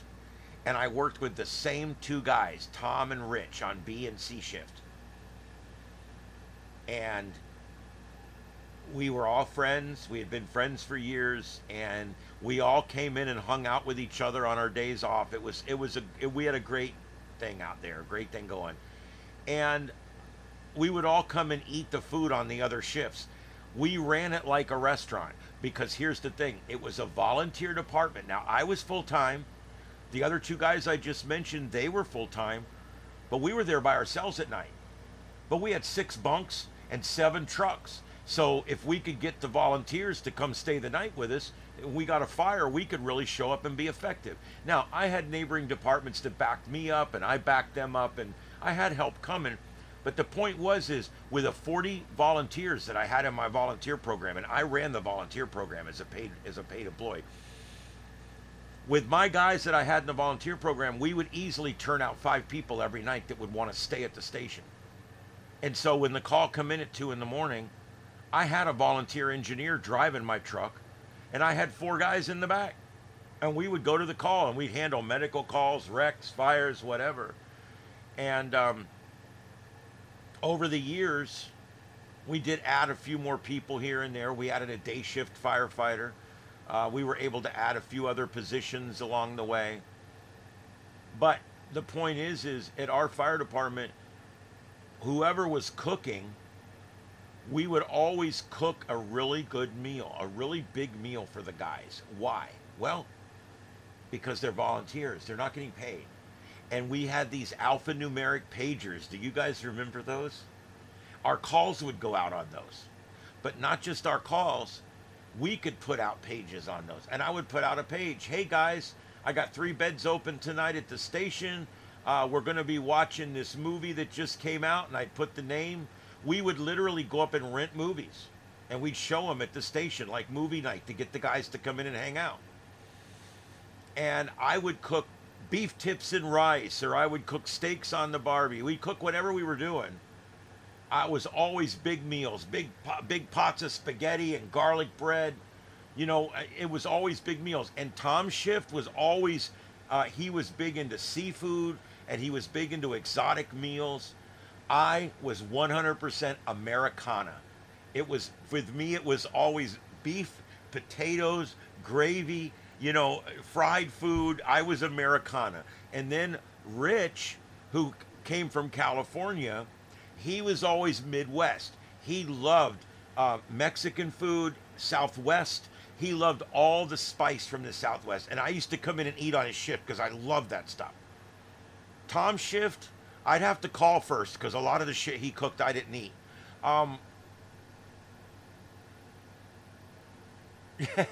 Yeah. Yes, beepers, alphanumeric beepers to be exact. We went from regular beepers that we had code sheets for and stuff, and then we got the alpha beepers, and we could actually, we had a little keyboard, we could type the message in, and when it read right, we would hit send.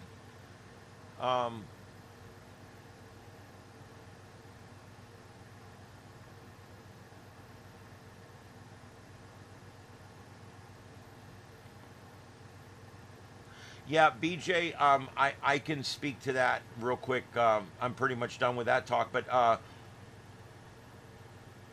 the problem with pharmaceuticals and with the money and everything right now, and the reason the reason we have not gotten a cancer cure, I am convinced that the cure for cancer already exists. Here's the problem, and I don't know whose fault this is or whatever, but here's the problem. Okay, you got this thing, it's called cancer, and when people get cancer, they have to go and get surgeries, and they have to go get radiation, and they have to go get chemotherapy, and they have to go for follow-up visits, and they have to go and get blood work every month, and they have to go and get scans of the area every 2 or 3 months.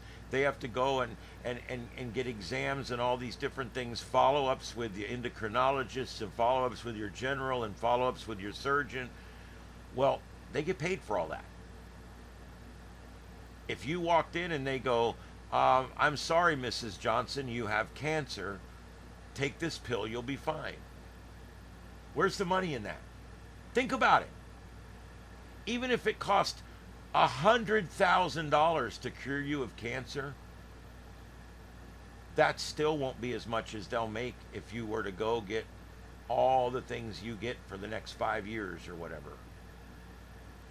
So you have to start looking at that. Most, even if cancer cures were $5,000 or $10,000 to get the cure, that's pennies compared to what they would make. And so as long as that's the case, I don't know. What's going to change it? I'm going to tell you what's going to change it. AI is changing it right now. Because we no longer are going to need Moderna and JJ and all these other companies.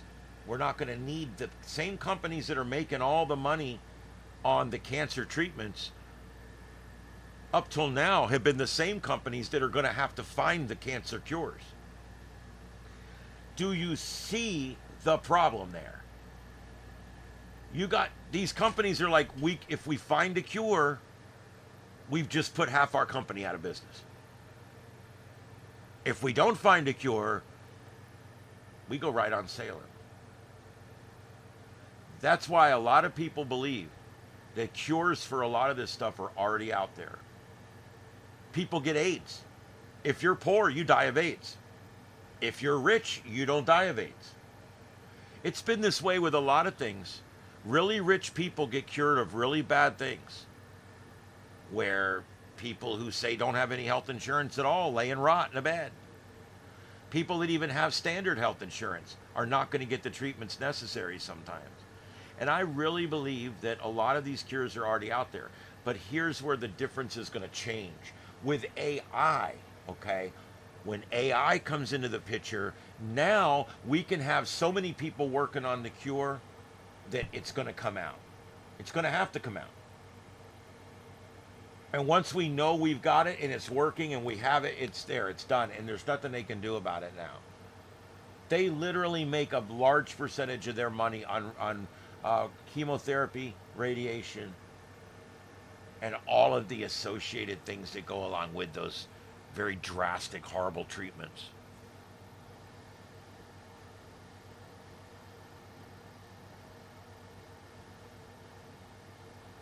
Yeah.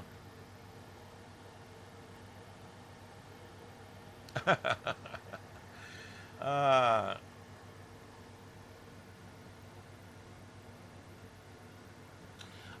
I often wonder when they're going to use radiation to wipe out something, but radiation causes cancer. I mean, I don't know. The problem we have right now with the current cancer cures is radiation kills you. It's just hopefully it kills the cancer first. Chemotherapy kills you. It's a poison. It kills you dead. If you take enough of it, it kills you dead. We just have to hope that we can give you not quite enough that you die, but enough that it kills the cancer. We're basically killing you and the cancer at the same time. You got to outlive it. That's what chemotherapy is. I hate to say it, folks. Why do you think people look so gaunt and dead? They look like they're just dying when they're on that shit. The radiation not as bad. Radiation can be bad too. But that radical chemotherapy, I'm telling you, when they get on that stuff, the hair all falls out, the skin gets weird, the body stops reacting well, the brain quits working right, you get fatigued so bad you can't get out of bed. It's terrible. They're literally killing you. It's just we hope the cancer dies first and then we can nurse you back to health. That's what we're doing. It's crazy when you think about it. I've lost them too. My dad died of cancer 15 years ago. And those last 2 weeks with him will haunt me forever. He was in hospice. And it's different. I don't know how to explain what it's like to spend the last few days with somebody. And they know they're dying. And they're in so much pain, there's nothing enjoyable about it. And the person keeps looking in you and saying, just have them take me now, I'm done. And I know, I'm pressing the button, but it only goes once an hour. That kind of pain that my father was in, I don't ever want to think about it again. But I can't help it. I'll never forget. At one point, he grabbed my arm and he pulled me towards him and he whispered on me, he says, do me now.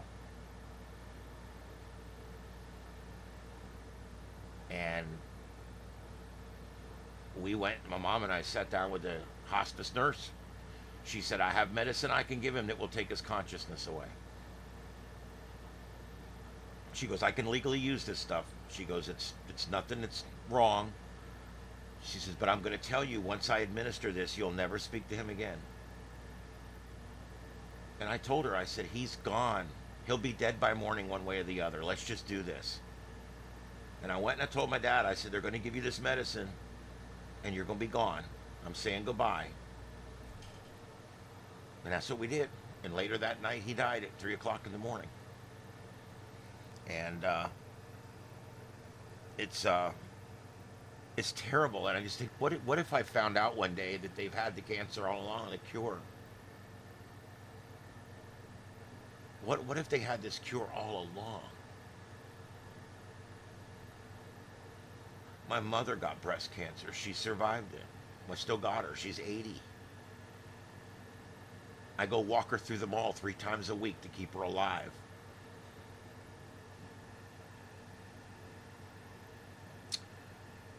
Callie, I'm sorry to hear that. I'm going to lose my mom someday, and it's going to be tough. Um,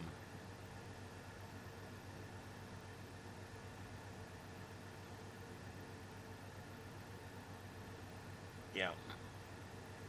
Aquarius, it's rough. It really is. But you cherish those moments after they're gone, and years later, when you look back, you cherish what you had. It's all you had. You take what you got and you go. You got to pick up the pieces and move on. That's what you do in life. My father was diagnosed 5 weeks before he died. He was hiding it. I think he knew it was growing inside of him. He was a long time smoker. It was in his lungs and his liver, his brain, and yeah, it got him. And the saddest thing the whole time was my father wanted to go back to work. He's like me. It's what he does. You know, his work was everything to him. That's what men relate with their work. Women relate with their family. If you go up to a man in the mall and ask him, "What are you?" He'll look you in the eye and say, "I'm an electrician." He'll look you in the eye and say, "I'm a firefighter. I'm a retired plumber." "What are you?" "Oh, I work at the movie store." "Cool." You walk up to a woman in the mall. "What are you?" "I'm a mother of two. I'm a homemaker." "Oh, and I also work part-time at the movie store." With men, your career is what you judge your life success on. I don't know why. You can have 10 kids, they can all be healthy and they can all grow up great, and that's good. You'll mention that. But hey, you were a successful electrician or whatever it was. There's something with men, your career, and your career should mean something to you. I have several careers I've gone through, and I love them. I'm proud of what I did. But when you ask a woman, "What do you do? What are you?" "I'm a homemaker. I'm a mother of three." "Do you work?" "Oh, yeah, I work full time at the bank." It's fun. Think about it. Think about it. Next time you're talking to someone, ask them, "What do you do?" Don't ask them where they work, or ask them, "What do you do?" Just ask that question. If it's a man, they'll bring up their job. If it's a woman, they'll bring up their family status. It's a crazy quinky dink. I've been studying this one for 20 years. It's an absolute fact. It's 90% chance. It's crazy. Yeah, my grandmother died of a stroke. I was very close to her as well. She died of a stroke about, I don't know, 15 or so years ago.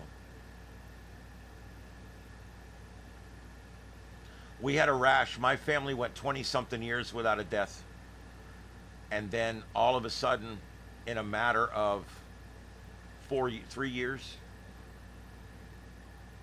my mother lost her mother and her aunt and her uncle, all three of them, all three siblings, within a year. And then she lost her husband and her brother, all in 3.5 years. And then we've gone back to, we've been doing pretty good now for a while, you know.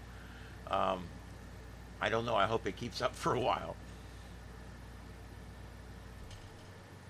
Homemaker must be something with construction. I love that. You would think his linguistics database would have been able to figure that one out. Oh, man.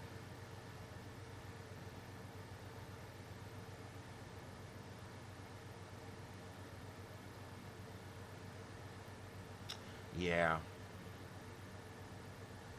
My biggest fear is rotting with cancer before I die. I'll be honest. I don't know. That's my biggest fear, is laying there in hospice rotten. And I never had kids. And now I'm not married. I have no, so I'll be there all by myself. It's kind of fun. You go your whole life and you never imagine that when it comes right down to the last moments of your life that you might be laying there all by yourself. You better be brave. Yeah. We'll see what happens. I think I got 10 or 15 years left. So hopefully we'll see what happens out there. You never know. All right. Anyway, let's see. Is there anything going on? There's nothing going on. It's just quiet out there. I do thank the 18 or so people that are in here. Thank you very much for coming in tonight. I'm going to stay on just a little while longer. It is 2:00. I've been on 2:05, 2 hours and 5 minutes. It's 11:08 on the East Coast, 7:08 on the left coast, and everything out there is looking pretty good right now. This is Starship Adventures. My name is Ian, and we are live tonight in Southwest Florida, where we produce this show, which is called The Sights and Sounds of Earth on Starship Adventures, and we come on 6 nights a week, every now and then 7. I do take Saturday nights off a lot of times. But this is Starship Studios. We broadcast up to 8 or 9 simultaneous streams at one time from this studio. We also have portable cameras that we deploy for storms. And soon we're going to be getting back into a little bit of storm chasing ourselves. So we're going to be doing a lot of different things here. And this studio is set up so that no matter where I'm sitting and what I'm doing, I can just go on live and do whatever it is. It's pretty cool. Eventually, if I have other people here that want to get involved with my broadcasts, I have workstations. I literally have workstations where I can transfer the camera to them and they can talk and we can split screen, and I can do all that stuff. But for right now, it's just me here. But I got a hell of a studio, and I'm able to do a lot of multi-screen broadcasting out there, like these scanner feeds. We built this software. I'm proud of this. We actually built software, and we're using it, and it's working. I'm sitting here watching it work right now. And what a really cool thing that it's doing, that we're able to actually provide scanner feeds and amateur radio feeds that people are interested in, as well as this show. And we're going to be building more computers. We're going to be doing a lot of neat things here at the studio going forward. And our coverage will continue for all different things that happen. Next time there's a large-scale incident that happens, we will be ready here. I say I will be ready here. Hopefully hopefully one of my friends or someone will be down or over. I have several friends that do help me here in the studio, but none of them live locally. So it's one of those things where if they're here, they're here. If they're not, they're not. But anyway, there you go. We'll go back to the main grid so you guys can see what's going on there. We've got the brush fire out in San Antonio. They're doing some interviews there for the news out there. And then we got Skid Row in the middle. There wasn't much to put up, so I just threw that back up. Even Skid Row looks quiet tonight. I don't know if you guys noticed that, but even Skid Row looks quiet tonight. And then upper right, that's going to be all of your volcanoes all around. And then we've got the live camera views of all over the world, 50 webcams from around the world. And then our storm chasers are out in South Dakota right now, where we've got a whole bunch of tornado watches out here, and we're watching this severe thunderstorm warning right here. We've got 4 storm chasers out in it right now. Unfortunately, it's gotten dark, it's gotten rain wrapped, and they've gotten a little bit behind the 8 ball. And at this point, the storm is literally losing strength as it comes down. So I don't know how much longer we're going to have anything to watch here. All the tornado warnings around the country have expired. We do have a flash flood warning, a couple of flash flood warnings, but in North Dakota there. Not a whole lot going on tonight. We do have our tropical storm out here, Tropical Storm Dexter.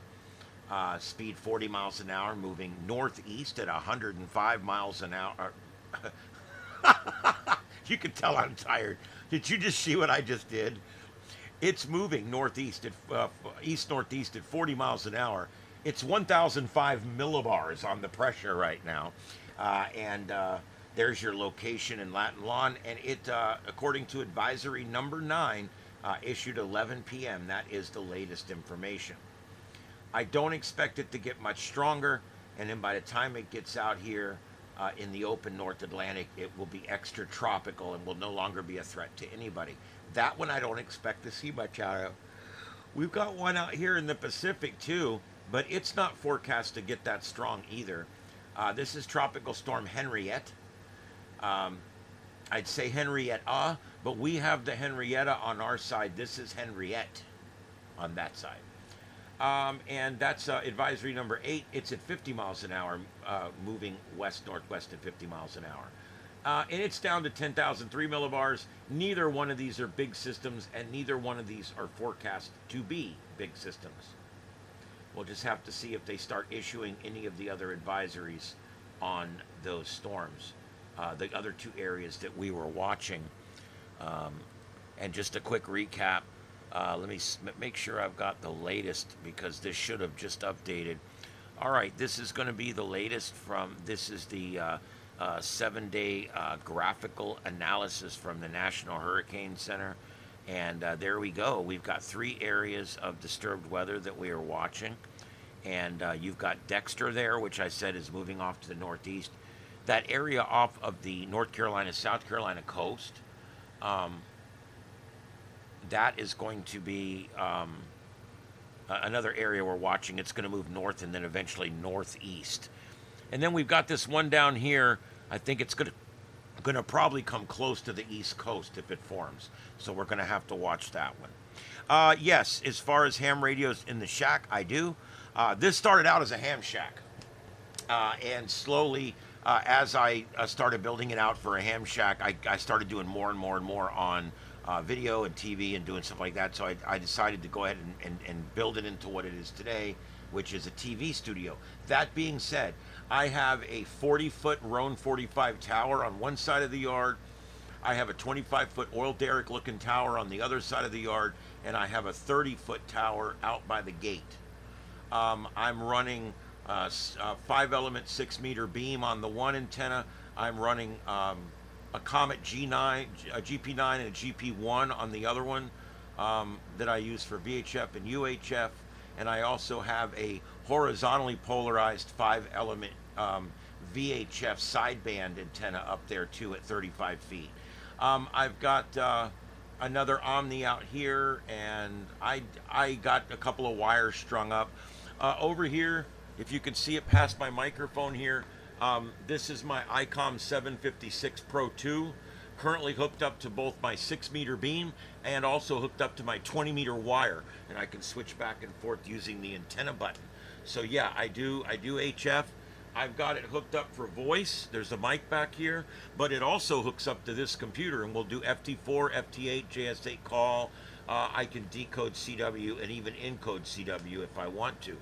But I do all that with my ICOM. I've got a rotor tuner, so if I've got something, this will tune most things. If I can't get it to tune, I can go to a rotor tuner up here and manually tune in my antenna. I could tune in a toilet bowl with this thing if it was made out of metal. I got my FT100 up here, which is a mobile radio that does HF. It's a shack in the box. It goes all the way up to 440. And I use it for various things as well. I've got 2 different radios here, an ICOM V8000, and this one is, what is this one? It's an ICOM 2100. These are both VHF rigs. Bought them both at the swap shop, took them apart, cleaned them up, put them back together, and they have turned out to be amazing radios. The one is 75 watts of output, the other one is 50. So for a little radio, it's quite a powerhouse. They do have heat dissipation problems I work with, but I keep little fans blowing on them, and they're good. I've got a Kenwood 440 receiver down here. This receives all HF bands in all modes, but it's not a transmitter, it's just a receiver. I use this when I'm putting up, like if I'm going to string up a wire and put up like the Hurricane WatchNet or whatever, I'll use this one to receive it and send it over to the internet. And then this one here, one of my favorite pieces right here, this is my Kenwood And it's an all-mode, it's a 2-meter all-mode transmitter. And it's the TR751A. And what's neat about that, it only does 2 meters. That's it, 2 meters. But it does all modes. You can even hook a keyer up to it. It does upper sideband, lower sideband, AM, FM, CW. It does all of it. And it only puts out 25 watts. But when I hook that up to my sideband, I've got a sideband 5-element Yagi up there on 2 meter. I hook it up to that, and I'm talking to people in the Panhandle, 300 miles away. So it's a great little rig for that. And so that's pretty much, that's the rigs that I have. I've got the Signal Link box, which connects my big radio to my computer. And that's about it for here. I've got about 12 or 15 of those little portable radios back there.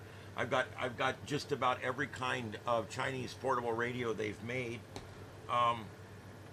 And I've got a few other things back here. I do have another couple of radios back here on a rack back in the corner that I don't even turn on right now. I also have just bought 2 used VHF repeaters that I bought off a local club, and I'm looking to put one of those up here as a working 2-meter repeater. I even have a line on a set of cans for a couple $100, so looking to do that as well. So anyway, that's where I'm at right now. That's I hope you can see everything from this view, but that's my shack in a nutshell. And I do still contest a little bit. I don't do it as much as I used to. But I love POTA, and I love field days, and I do get involved with it. So I've never found the bulk of ham radio people to be that nice, but I've also found some very nice people in ham radio. You just have to find them. All right, Red, have a good night out there. I'm getting ready to sign off in just a few minutes myself, so you won't be missing much, I can tell you that.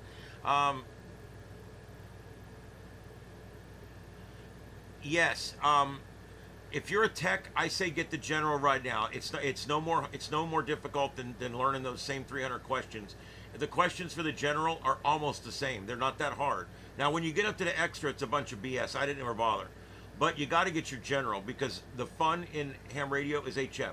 If you spend your whole time working around the fact that you don't have a general license, you're never going to experience ham radio. I'm just saying, I think the whole licensing system is ignorant and stupid. But that being said, I don't want it to like hold you up. You know, you want to get that so you can get on HF and talk on HF. Look out for these. These radios are readily available. I'm surprised I've seen 2 or 3 of them in the last year for sale, all for under $200. I bought this one. You don't want to know. I bought this one for $40. It's a local swap shop. The mic was no good on it. I took it all apart and fixed the mic. I took it all apart, cleaned all the wires, I cleaned the pots, I cleaned it. It is in really good shape. It works really good now, and I keep it on 144 200, which is the sideband calling channel. And yeah, I like it. I haven't spoke to more than 20 people on it. It's not something you get people on every day. But I can't wait till I get up to the mountains, because I'm going to put that horizontally polarized 5-element Yagi that I have for 2 meter. I'm going to put it up there on the side of that mountain shooting towards Atlanta. I got Atlanta literally 2 hours in the distance, direct line of sight from my mountain at 3,200 feet. So I could probably tear up some shit on 2 meter sideband with that when the tropospheric ducting starts running. Oh, I can't wait. That's going to be so cool. Yeah, there's several good radios out there for techies. I recommended the 8900 because it has, you can get it up into 10 meter a little bit. It's FM, but you can get it in 10 meter a little bit. I think it does another band. I think 220 or something. I don't know. It's one of those things. Don't spend a lot of money getting on a band unless you know there's somebody there you want to talk to. Now, the difference to that is, like, if you're going to do HF, like 20 meters, 40 meters, you should really be able to do 10, 15, 20, and 40. Those are the 4 main bands. And if you got an antenna that you can line up to get at least 10, 15, 20, then you can start hunting POTA at home, and that's a lot of fun. So there's just a lot of things you can do with it. But yeah, I don't do the ham radio near as hard as I used to. Um, I had several good friends that are in ham radio, and I was doing a lot of stuff with them, helping them set up stuff and this and that. But I don't do much with them anymore. So it's just basically me doing YouTube stuff right now. So that's pretty much what I'm doing. But ham radio is always there. I did field day. I went out and did field day in Tampa.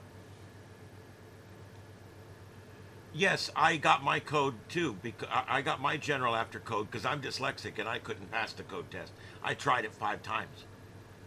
I actually worked at the EOC where they gave the tests, and I couldn't do it. I could send it, I couldn't receive it. I'm dyslexic.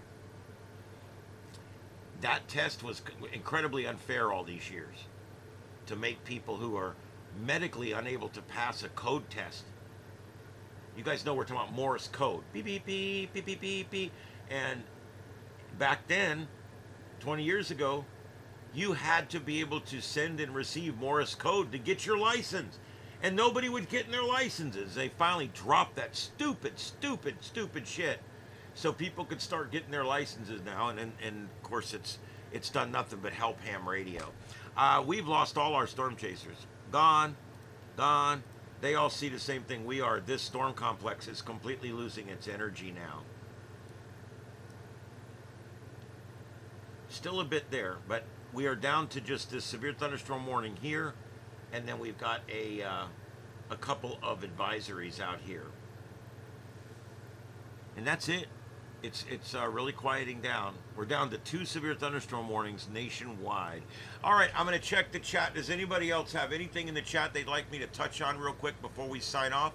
I've been on for 2 hours and 22 minutes. Anything, ham radio, weather, anything we cover, questions about the channel, anything that you have right now. I've got plenty of time, and I'd like to answer any questions that you guys might have out there. I do things a little different here, but I think that I guess you guys see the value in it because you're here.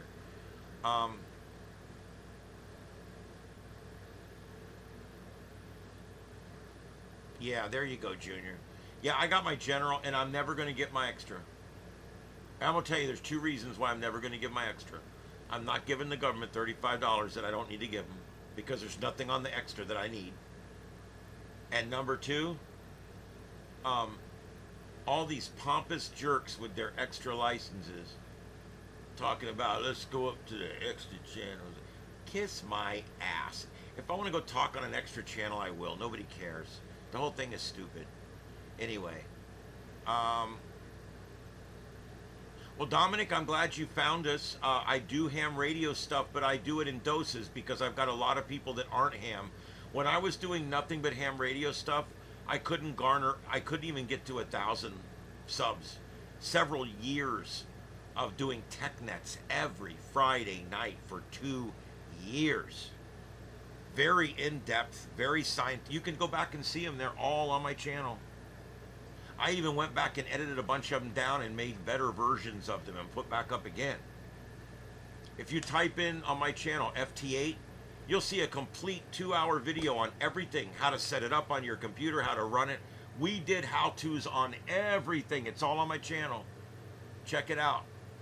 Even though I'm doing mostly news and weather now, I was doing mostly all ham radio back then, and it was all very deep how-tos, how to use this, how to do that, how to set up a satellite receiver so you can receive the geosynchronous or the polar orbit satellite weather transmissions. We did one night on that. We did the 1090 dump for the planes so we could do the virtual plane radar, and we actually hooked that up and set it up right here on the show, and we showed people live us receiving the 1090 dump information from the planes. It's just, I love doing that kind of stuff. But I find friendships in ham radio to be fleeting. I don't know, it's kind of strange. Yes, general is definitely all you need. They're eventually going to do away with that extra license. I've already heard the writing on the wall. They're getting ready to consolidate down to 1 or 2 license categories. Eventually, it will just be one. The whole reason for that tiered system and all that is gone now. Amateur radio's completely changed since they developed it. And unlike the Constitution, a lot of it didn't age well. And there needs to be major changes, and that's one of them. That whole class system needs to go away. All it ends up doing now is causing problems and division within the ranks of ham radio operators, unfortunately. All right, well, Dominic, I hope you come back. We're here just about every night, but Saturday night. And if news breaks at 5 in the morning, I get woke up and I come out here, and it takes me about 12 minutes to get online. And I go on, and I will cover whatever it is that's going on. If it's an incident of magnitude, I will cover it. Manhunts, protests, space weather, terrestrial weather. I'm big on hurricanes. We're coming into hurricane season. I'm sitting ground zero where Hurricane Ian hit 3 years ago. My outbuilding here took 120 mile an hour winds. She's tough. And we did really good. My neighbor's roof smashed into the side of this building, knocked everything off the shelves on the walls.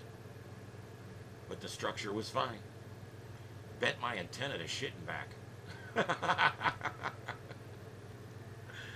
All right, guys, I guess that's about it. Been on for almost 30 minutes. Thank you for those that are in tonight. I will be back again tomorrow night for sure. I'd come on a little earlier. I know some people would prefer I come on later because they live in California. Some people prefer I come on earlier because they live in New York. I get it.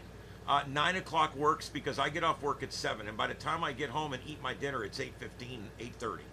And then I prep the show and I go. So it's working out for me right now, the 9 o'clock start. So that's what we're going to be doing for a while. But that works out pretty good. That seems to be a good time. All right, everybody. It's been fun tonight. Not a huge crowd, but all the regulars were in. I do appreciate you guys all coming in, and I do appreciate everything that everybody does here to keep the channel alive. Everybody have a good night out there, live from Southwest Florida, or Fort Myers, whatever you want to call it. This is Starship Studios, and tonight's show, The Sights and Sounds of Earth, as we are on every night, 6 nights a week.